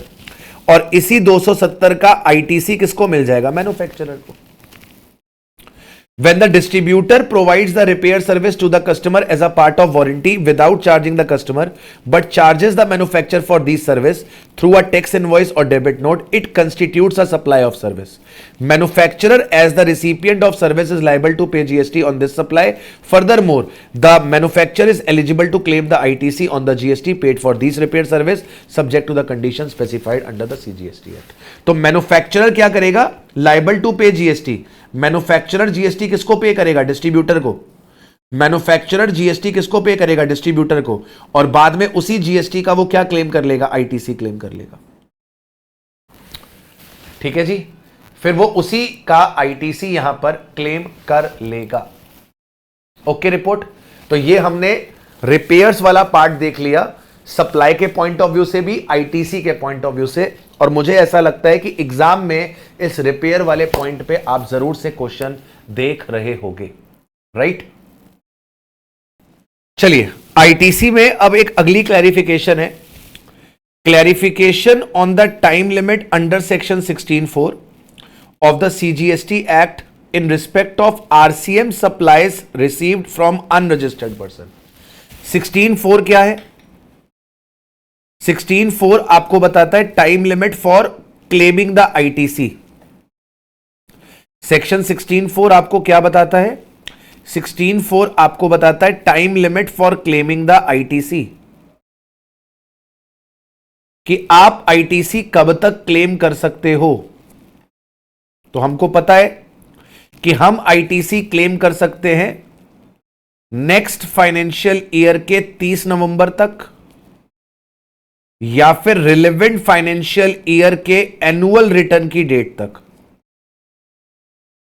इन दोनों में से जो भी हमारा क्या है, अर्लियर है, जो भी हमारा अर्लियर है। अब यहां पर क्या बोल रहा है कि अगर आरसीएम लग रहा है, रिवर्स चार्ज मैकेनिज्म लग रहा है, तो रिवर्स चार्ज मैकेनिज्म के केस में आपके पास टाइम लिमिट कैसे निकल कर आएगा।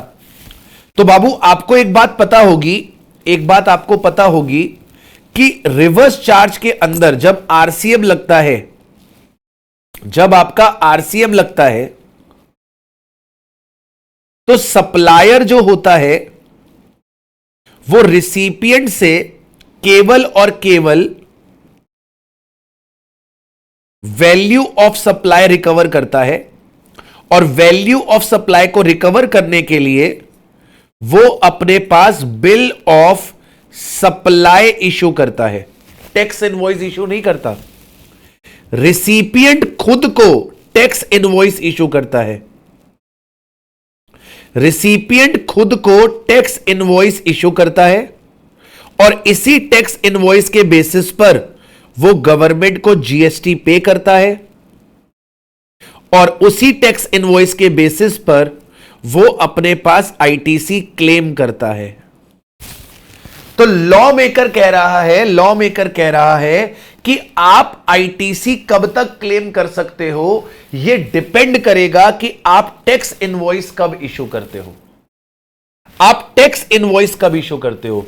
रिसिपिएंट अपना जब टैक्स इनवॉइस इशू करेगा, रिसिपिएंट जब टैक्स इनवॉइस इशू करेगा, उसी के हिसाब से उसका आईटीसी का क्लेम करने का लास्ट डेट निकल कर आएगा।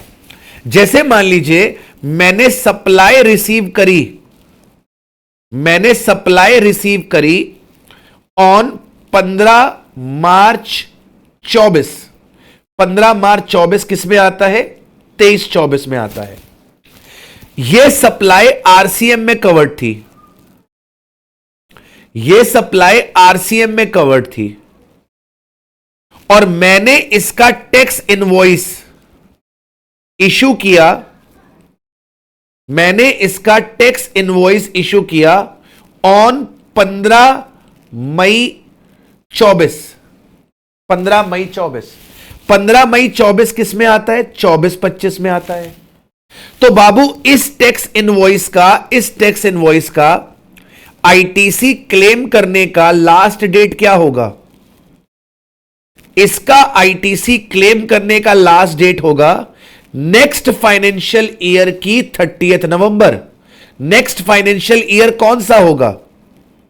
नेक्स्ट फाइनेंशियल ईयर कौन सा होगा? सर, जब आपने इनवॉइस इशू करी है उसके हिसाब से आपके पास आईटीसी की लास्ट डेट निकलेगी। टैक्स इनवॉइस आपने इशू करी है 24-25 में, तो नेक्स्ट फाइनेंशियल ईयर कौन सा होगा? नेक्स्ट फाइनेंशियल ईयर होगा 25-26। 25-26 की 30 नवंबर, 25-26 की 30 नवंबर यानी कि 30 नवंबर 25। या फिर relevant financial year. Relevant financial year का मतलब क्या हुआ? टैक्स इनवॉइस जिस फाइनेंशियल ईयर को रिलेट करती है, टैक्स इनवॉइस रिलेट करती है 24-25 को।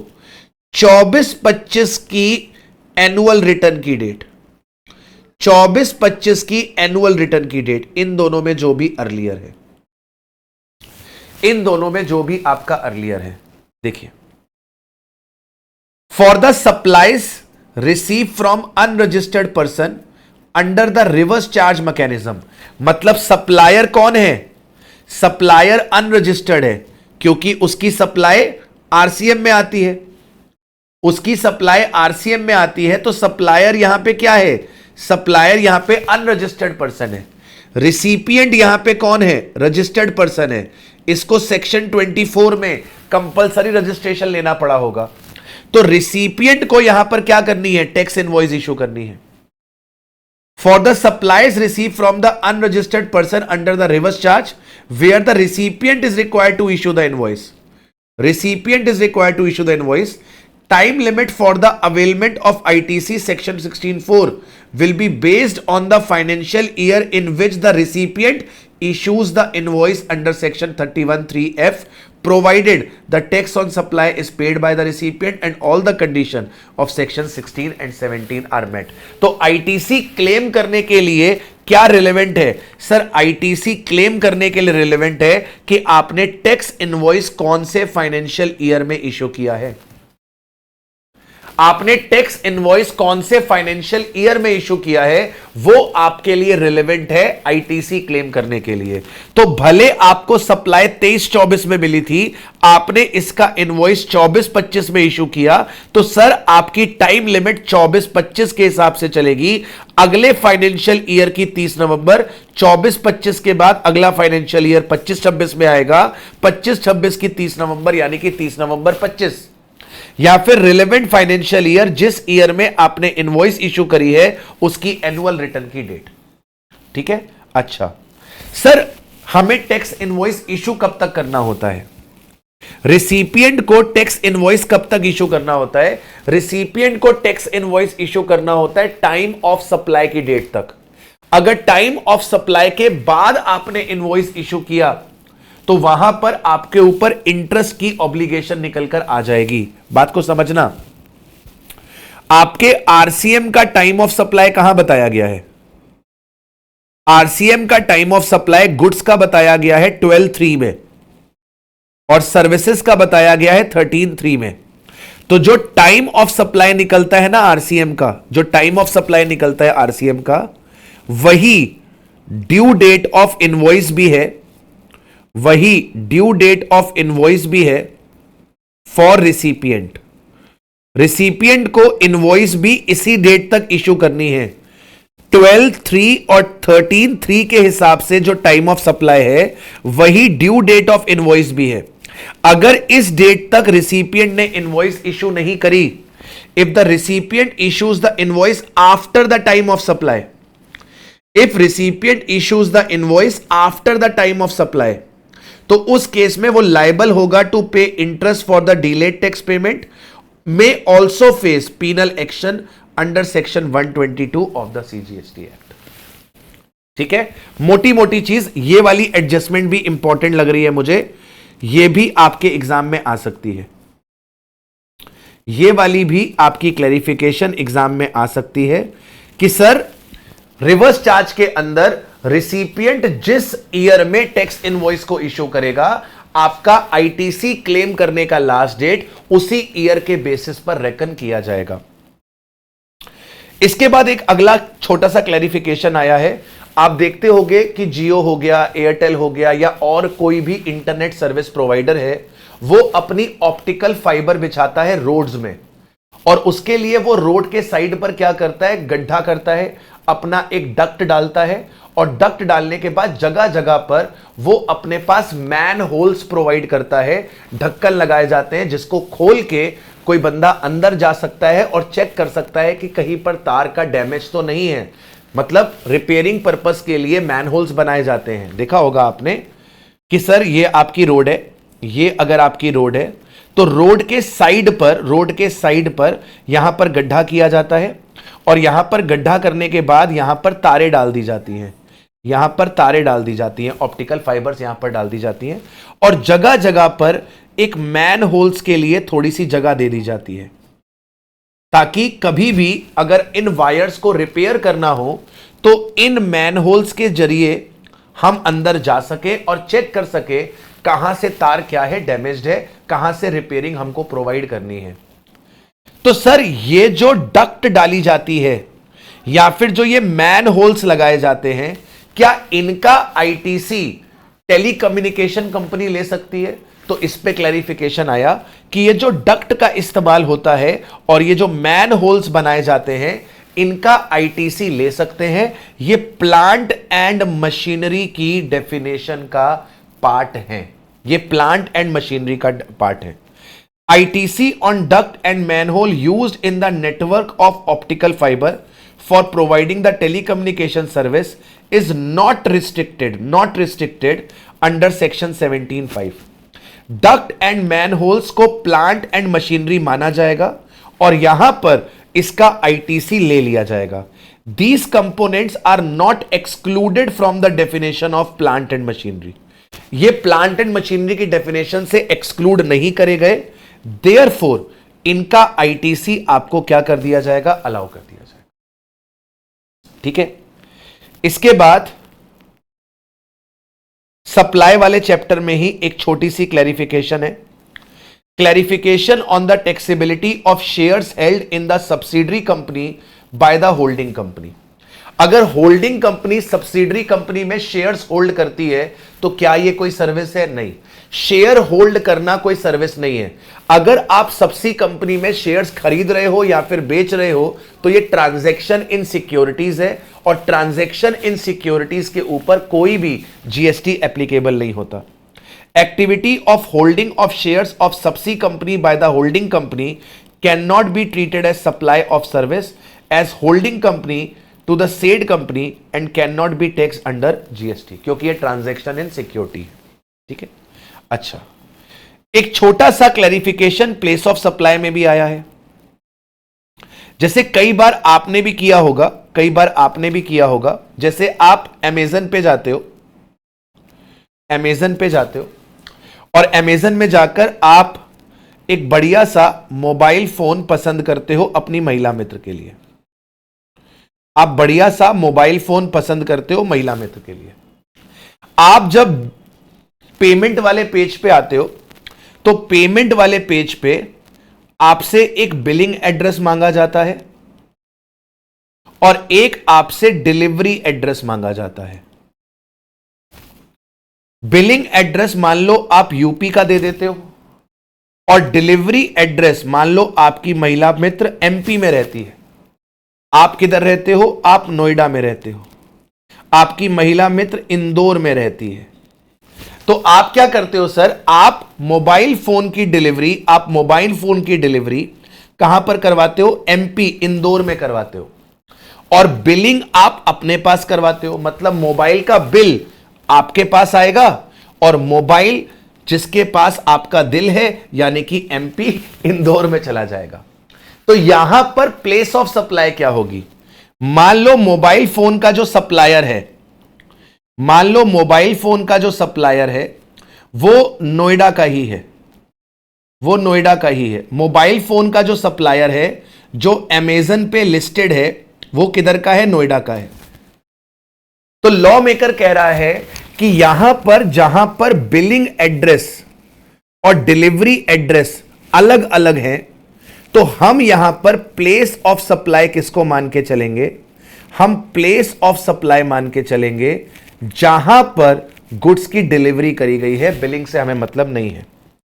For the supply of goods to unregistered person through e commerce platform, if the billing is state X, billing आपने करवा दी यूपी में, and delivery is state Y, delivery आपने करवा दी एमपी में, differs the place of supply is determined as per section 10(1)(ca). 10(1)(ca) क्या था? Over the counter. Over the counter, अगर आप अनरजिस्टर्ड व्यक्ति को माल बेच रहे हो, यह प्रोविजन किसके लिए है? अगर आप अनरजिस्टर्ड व्यक्ति को माल बेच रहे हो, अनरजिस्टर्ड व्यक्ति को, अगर ई कॉमर्स अनरजिस्टर्ड व्यक्ति को माल बेच रहा है जहां पर आपका बिलिंग एड्रेस यूपी का है और आपका डिलीवरी एड्रेस एमपी का है, तो यहां पर प्लेस ऑफ सप्लाई क्या बनेगी? प्लेस ऑफ सप्लाई बनेगी डिलीवरी वाला एड्रेस। प्लेस ऑफ सप्लाई क्या बनेगी? डिलीवरी वाला एड्रेस।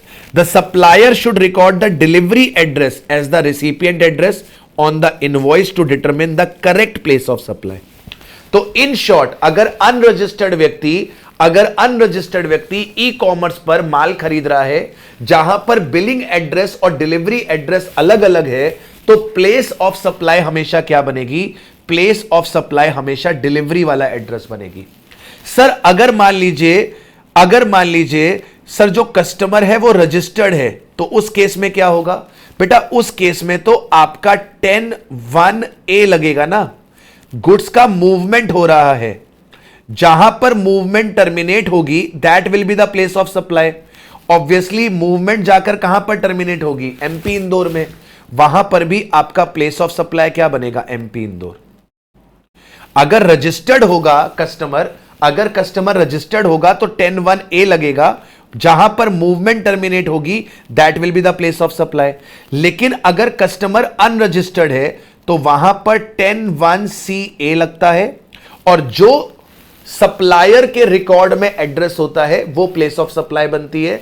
सप्लायर के पास दो एड्रेस अवेलेबल हैं, बिलिंग एड्रेस और delivery address. Place of supply क्या बनेगी? Delivery address. बात खत्म। ठीक है, चलिए आगे बढ़ते हैं और बात करते हैं टाइम ऑफ सप्लाई के एक क्लैरिफिकेशन की। चलिए भाई, अब बात कर लेते हैं टाइम ऑफ सप्लाई की एक क्लैरिफिकेशन को लेकर। टाइम ऑफ सप्लाई में एक छोटा सा क्लैरिफिकेशन आया है। आपको शायद से पता होगा, आपका जो गवर्नमेंट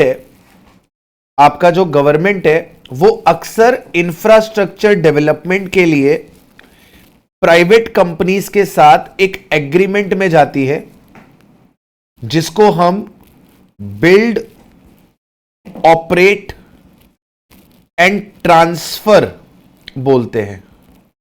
जैसे आपको शायद पता होगा, हमारे पास एक एक्सप्रेस वे है, Yamuna express way.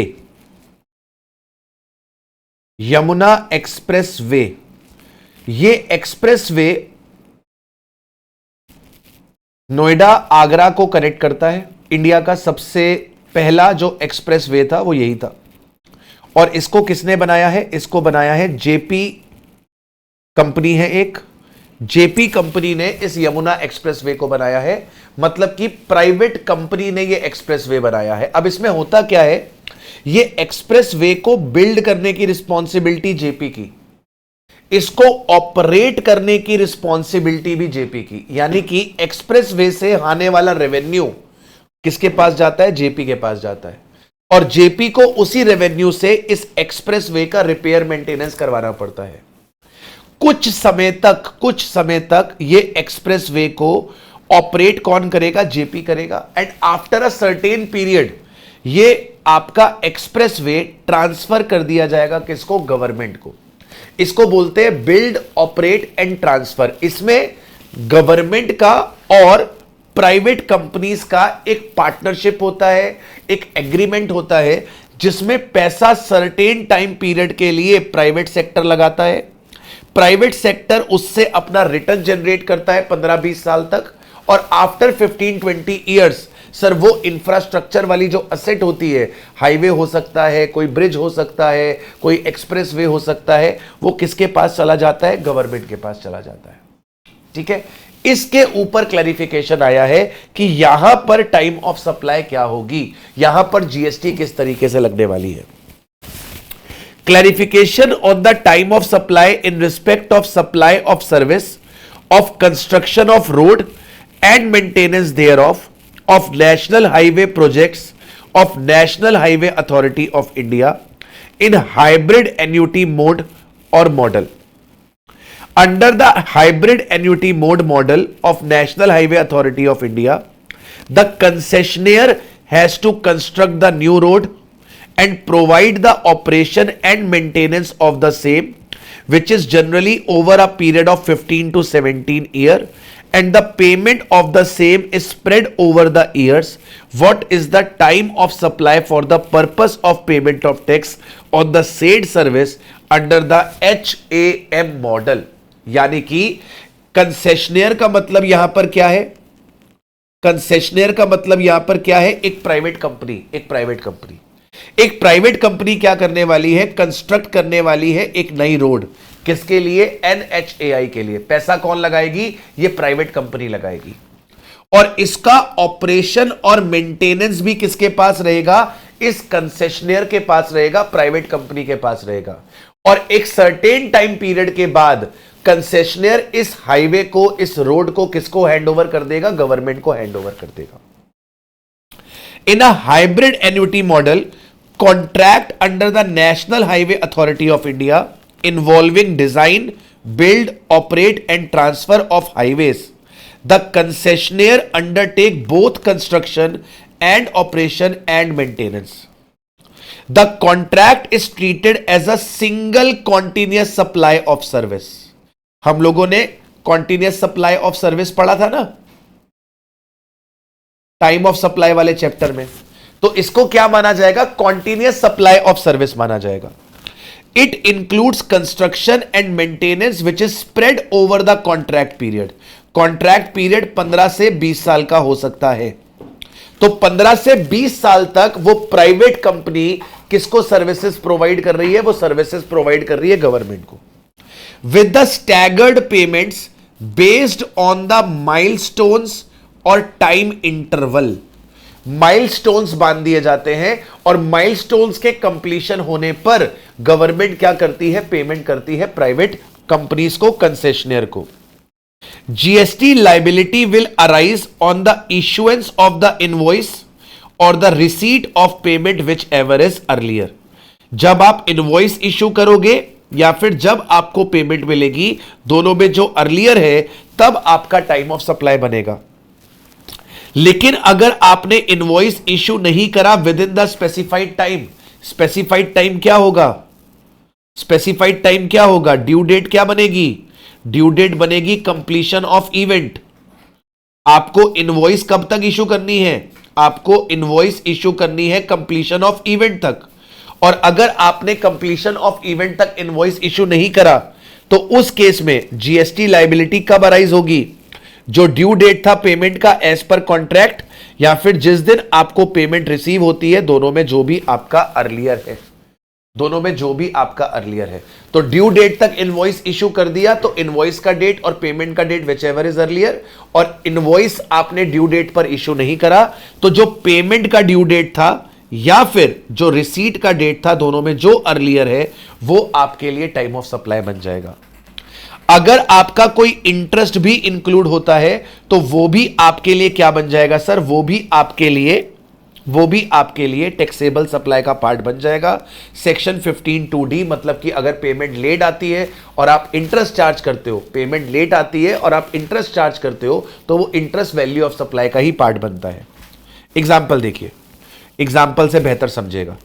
कंसेशनियर enters a 15-year hybrid annuity mode contract with NHAI for construction and maintaining a highway. Contract specifies payment in 30 installments semi-annually. 15 साल का कॉन्ट्रैक्ट है, हर 6 महीने में पेमेंट करी जाएगी। 100 करोड़ रुपीस की पेमेंट करी जाएगी कंस्ट्रक्शन के लिए, payable over the 5 years, and 50 crore operation and management के लिए है ओवर द 10 ईयर्स। तो आपके पास 100 करोड़ की पेमेंट होगी 5 साल के अंदर, 100 करोड़ की पेमेंट होगी 5 साल के अंदर रोड के कंस्ट्रक्शन के लिए, और 50 करोड़ की पेमेंट होगी अगले 10 साल में ऑपरेशन एंड मेंटेनेंस के लिए। तो अब यहां पर concessionaire complete a construction milestone and issue the invoice for 10 crore on 1 January 2025। तो आपने कंस्ट्रक्शन का माइलस्टोन कंप्लीट कर लिया, मतलब कि रोड का कंस्ट्रक्शन कंप्लीट हो गया। आपने 10 करोड़ रुपए का इनवॉइस इशू कर दिया 1 जनवरी को। पेमेंट आपकी ड्यू होनी थी 31 जनवरी को, लेकिन आपको पेमेंट रिसीव होती है 20 जनवरी को। इनवॉइस आपने इशू किया 1 जनवरी को, पेमेंट ड्यू हो रही है आपकी 31 जनवरी को। तो आपने इनवॉइस पेमेंट की डेट से पहले कर दिया। जो पेमेंट की ड्यू डेट थी, ड्यू डेट से पहले आपने इनवॉइस इशू कर दिया, मतलब आपका इनवॉइस टाइम से इशू हो गया। जब इनवॉइस टाइम से इशू होता है तो इनवॉइस का डेट और पेमेंट का डेट जो भी अर्लियर होता है वो टाइम ऑफ सप्लाई बनता है। तो टाइम ऑफ सप्लाई यहां पे क्या बन जाएगा, इनवॉइस का डेट। लेकिन अगर आपने 31 जनवरी तक कोई इनवॉइस इशू नहीं करा, मतलब आपने पेमेंट की ड्यू डेट तक कोई भी इनवॉइस इशू नहीं करा, तो इस केस में टाइम ऑफ सप्लाई क्या बनेगा, जो भी पेमेंट का ड्यू डेट है या फिर जिस दिन पेमेंट मिली, दोनों में जो भी आपका अर्लियर है। पेमेंट का ड्यू डेट है 31 जनवरी और आपको पेमेंट मिली है 20 जनवरी को। 31 जनवरी और 20 जनवरी whichever is earlier. Due date है आपके पास 31 जनवरी, पेमेंट की डेट है आपके पास 20 जनवरी। दोनों में जो भी आपका अर्लियर है, अर्लियर है 20 जनवरी, ये आपके लिए टाइम ऑफ सप्लाई बन जाएगा। अगर आपकी इंस्टॉलमेंट लेट आती है और उसमें 1 करोड़ रुपए का इंटरेस्ट है, तो ये 1 करोड़ रुपए का इंटरेस्ट वैल्यू ऑफ सप्लाई का पार्ट बन जाएगा। हम लोग ने पढ़ रखा है, और इसी के ऊपर आपका जीएसटी अप्लाई हो जाएगा। इसके बाद आता है वैल्यू ऑफ सप्लाई के अंदर एक छोटा सा clarification. Tax to be paid on the specified actionable claim at the time of receipt of payment for such supplies by the supplier। specified actionable claims कौन कौन से हैं, betting, casino, gambling, horse racing, lottery, online money gaming, ये आपके specified actionable claim है। हमने एक notification पढ़ रखा। अच्छा, पहले तो ये समझ लो कि ये जो एक्शनेबल क्लेम होते हैं, ये क्या होते हैं, गुड्स होते हैं। एक्शनेबल क्लेम्स क्या होते हैं, गुड्स होते हैं। और गुड्स के ऊपर हमारे पास एक नोटिफिकेशन आ रखी है 66/2017, जो कहती है कि जब आपको एडवांस मिलेगा तो एडवांस आपका टैक्सेबल नहीं होगा। नोटिफिकेशन नंबर 66/17 कहती है कि आपका टाइम ऑफ सप्लाई जो बनेगा वो बनेगा ड्यू डेट ऑफ इनवॉइस या फिर आपका बनेगा एक्चुअल डेट ऑफ इनवॉइस। ठीक है सर। अब यहां पर क्या हुआ है कि ये notification number 66/2017 specified actionable claim पर एप्लीकेबल नहीं होगी। यानी कि स्पेसिफाइड एक्शनेबल क्लेम के केस में जब आपको एडवांस मिलेगा तो वो एडवांस आपके लिए क्या कर दिया जाएगा, टैक्सेबल कर दिया जाएगा। वो एडवांस आपके लिए टैक्सेबल कर दिया जाएगा। क्या कह रहा है, इनिशियली नोटिफिकेशन 66/17 एग्जेम्प्ट कर रही थी रजिस्टर्ड पर्सन को from paying the GST on the advances for goods, requiring tax to be paid only at the time of supply as per section 12(2)(a)। 12(2)(a) में क्या लिखा हुआ है, ड्यू डेट ऑफ इनवॉइस और actual date of invoice. However with effect from 1 October 2023 notification number 50/2023 amend कर देती है इस एग्जेम्पशन को। Registered person supplying the specified actionable claim that is betting, casino, gambling, horse racing, lottery, online money gaming are now excluded from the exemption. For such supply GST must be paid at the time of receipt of payment instead of at the time of supply. In short, अगर आपको specified actionable claim के लिए advance मिलता है specified actionable claim के लिए अगर आपको एडवांस मिलता है तो ये एडवांस आपका टैक्सेबल होगा, यानी कि इसके ऊपर नोटिफिकेशन नंबर 66/2017 अप्लाई नहीं होगी। मतलब कि स्पेसिफाइड एक्शनेबल क्लेम के लिए आपको 4 डेट्स देखकर चलनी पड़ेंगी। Due date of invoice, actual date of invoice, जिस दिन पैसा क्रेडिट होगा बैंक में, या फिर जिस दिन पैसा रिकॉर्ड होगा बुक्स ऑफ अकाउंट्स में। इन चारों डेट में जो अर्लियर होगा वो आपके लिए टाइम ऑफ सप्लाई बनेगा specified actionable claim. Specified actionable claim के ऊपर नोटिफिकेशन नंबर 66/2017 काम नहीं करेगी। ठीक है, स्पेसिफाइड एक्शनेबल क्लेम पे आपके पास नोटिफिकेशन नंबर 66/2017 काम नहीं करने वाली है। इसके बाद अगला एक क्लैरिफिकेशन आया है, applicability of e invoicing to the government department और PSU registered solely for the purpose of deduction of tax at source as per provision of section 51। Section 51 जिनको टीडीएस काटना होता है, टीडीएस किसको काटना होता है? गवर्नमेंट एजेंसी को। टीडीएस किसको काटना होता है? पीएसयूज को। किसको काटना होता है? गवर्नमेंट के डिपार्टमेंट्स को। इन्होंने अगर सेक्शन 51 में रजिस्ट्रेशन लिया है, इन्होंने अगर सेक्शन 51 में रजिस्ट्रेशन लिया है और मान लो मैं एक रजिस्टर्ड व्यक्ति हूं जिसका टर्नओवर एक्सीड कर रहा है ई इनवॉइसिंग के थ्रेशोल्ड को, यानी कि मेरे ऊपर ई इनवॉइसिंग लग रही है। तो याद करो ई इनवॉइसिंग किसके ऊपर लगती है? आपको ई इनवॉइस इशू करनी होती है B2B सप्लाई को। जो B2B सप्लाई होती है वहां पर ई इनवॉइसिंग के प्रोविजन एप्लीकेबल होते हैं। वहां पर ई इनवॉइसिंग के प्रोविजन आपके पास एप्लीकेबल हो रहे होते हैं B2B सप्लाईज के ऊपर। अब प्लीज जरा मेरी बात को ध्यान से सुनिएगा। अगर मान लो मैं ई इनवॉइसिंग के दायरे में आता हूं और मैं government agency, PSU, government department जिन्होंने टीडीएस काटने के लिए सेक्शन 51 में रजिस्ट्रेशन लिया है, मैंने अगर इनको सप्लाई करी है तो क्या ये वाली सप्लाई के लिए भी मुझे ई इनवॉइस इशू करनी पड़ेगी? यानी कि जो सप्लाई हमने इनको करी है क्या वो B2B सप्लाई मानी जाएगी? The answer is yes. अगर मैं एक रजिस्टर्ड व्यक्ति हूं और मैं एक ऐसे व्यक्ति को सप्लाई कर रहा हूं जिसने टीडीएस काटने के लिए रजिस्ट्रेशन लिया है, तो जब मैं इसको सप्लाई करूंगा तो वहां पे भी ई इनवॉइस इशू करके चलूंगा।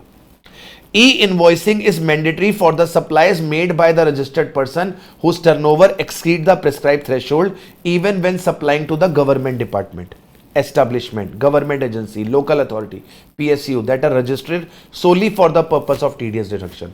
These entities, though registered only for TDS person, are considered as registered person under GST. Therefore, the supplier must generate the e-invoice for the supplies made to them.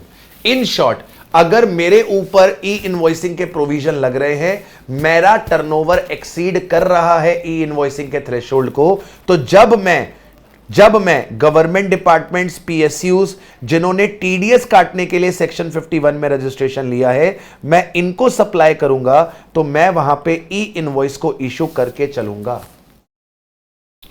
इसके बाद अगला आता है tax deduction at source and collection of tax at source. इसमें एक छोटी सी amendment आई है।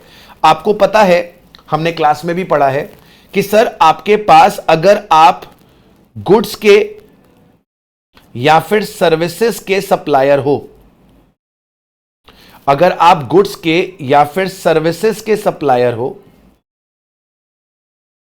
आप चाहो तो इको के पास, आप चाहो तो इको के थ्रू सप्लाई कर सकते हो, आप चाहो तो इको के थ्रू सप्लाई कर सकते हो और आपको कोई रजिस्ट्रेशन लेने की जरूरत नहीं है जब तक आपका टर्नओवर सेक्शन 22 के थ्रेशोल्ड को एक्सीड नहीं करता। जब तक आपका टर्नओवर एक्सीड नहीं करता सेक्शन 22 के थ्रेशोल्ड को, आपको रजिस्ट्रेशन लेने की जरूरत नहीं है। यानी कि एक अनरजिस्टर्ड गुड्स का सप्लायर, एक अनरजिस्टर्ड सर्विस का सप्लायर भी इको के थ्रू माल बेच सकता है, ऐसे केस में इको को कोई टीसीएस नहीं काटना होता है। ऐसे केस में इको को कोई टीसीएस नहीं काटना होता है।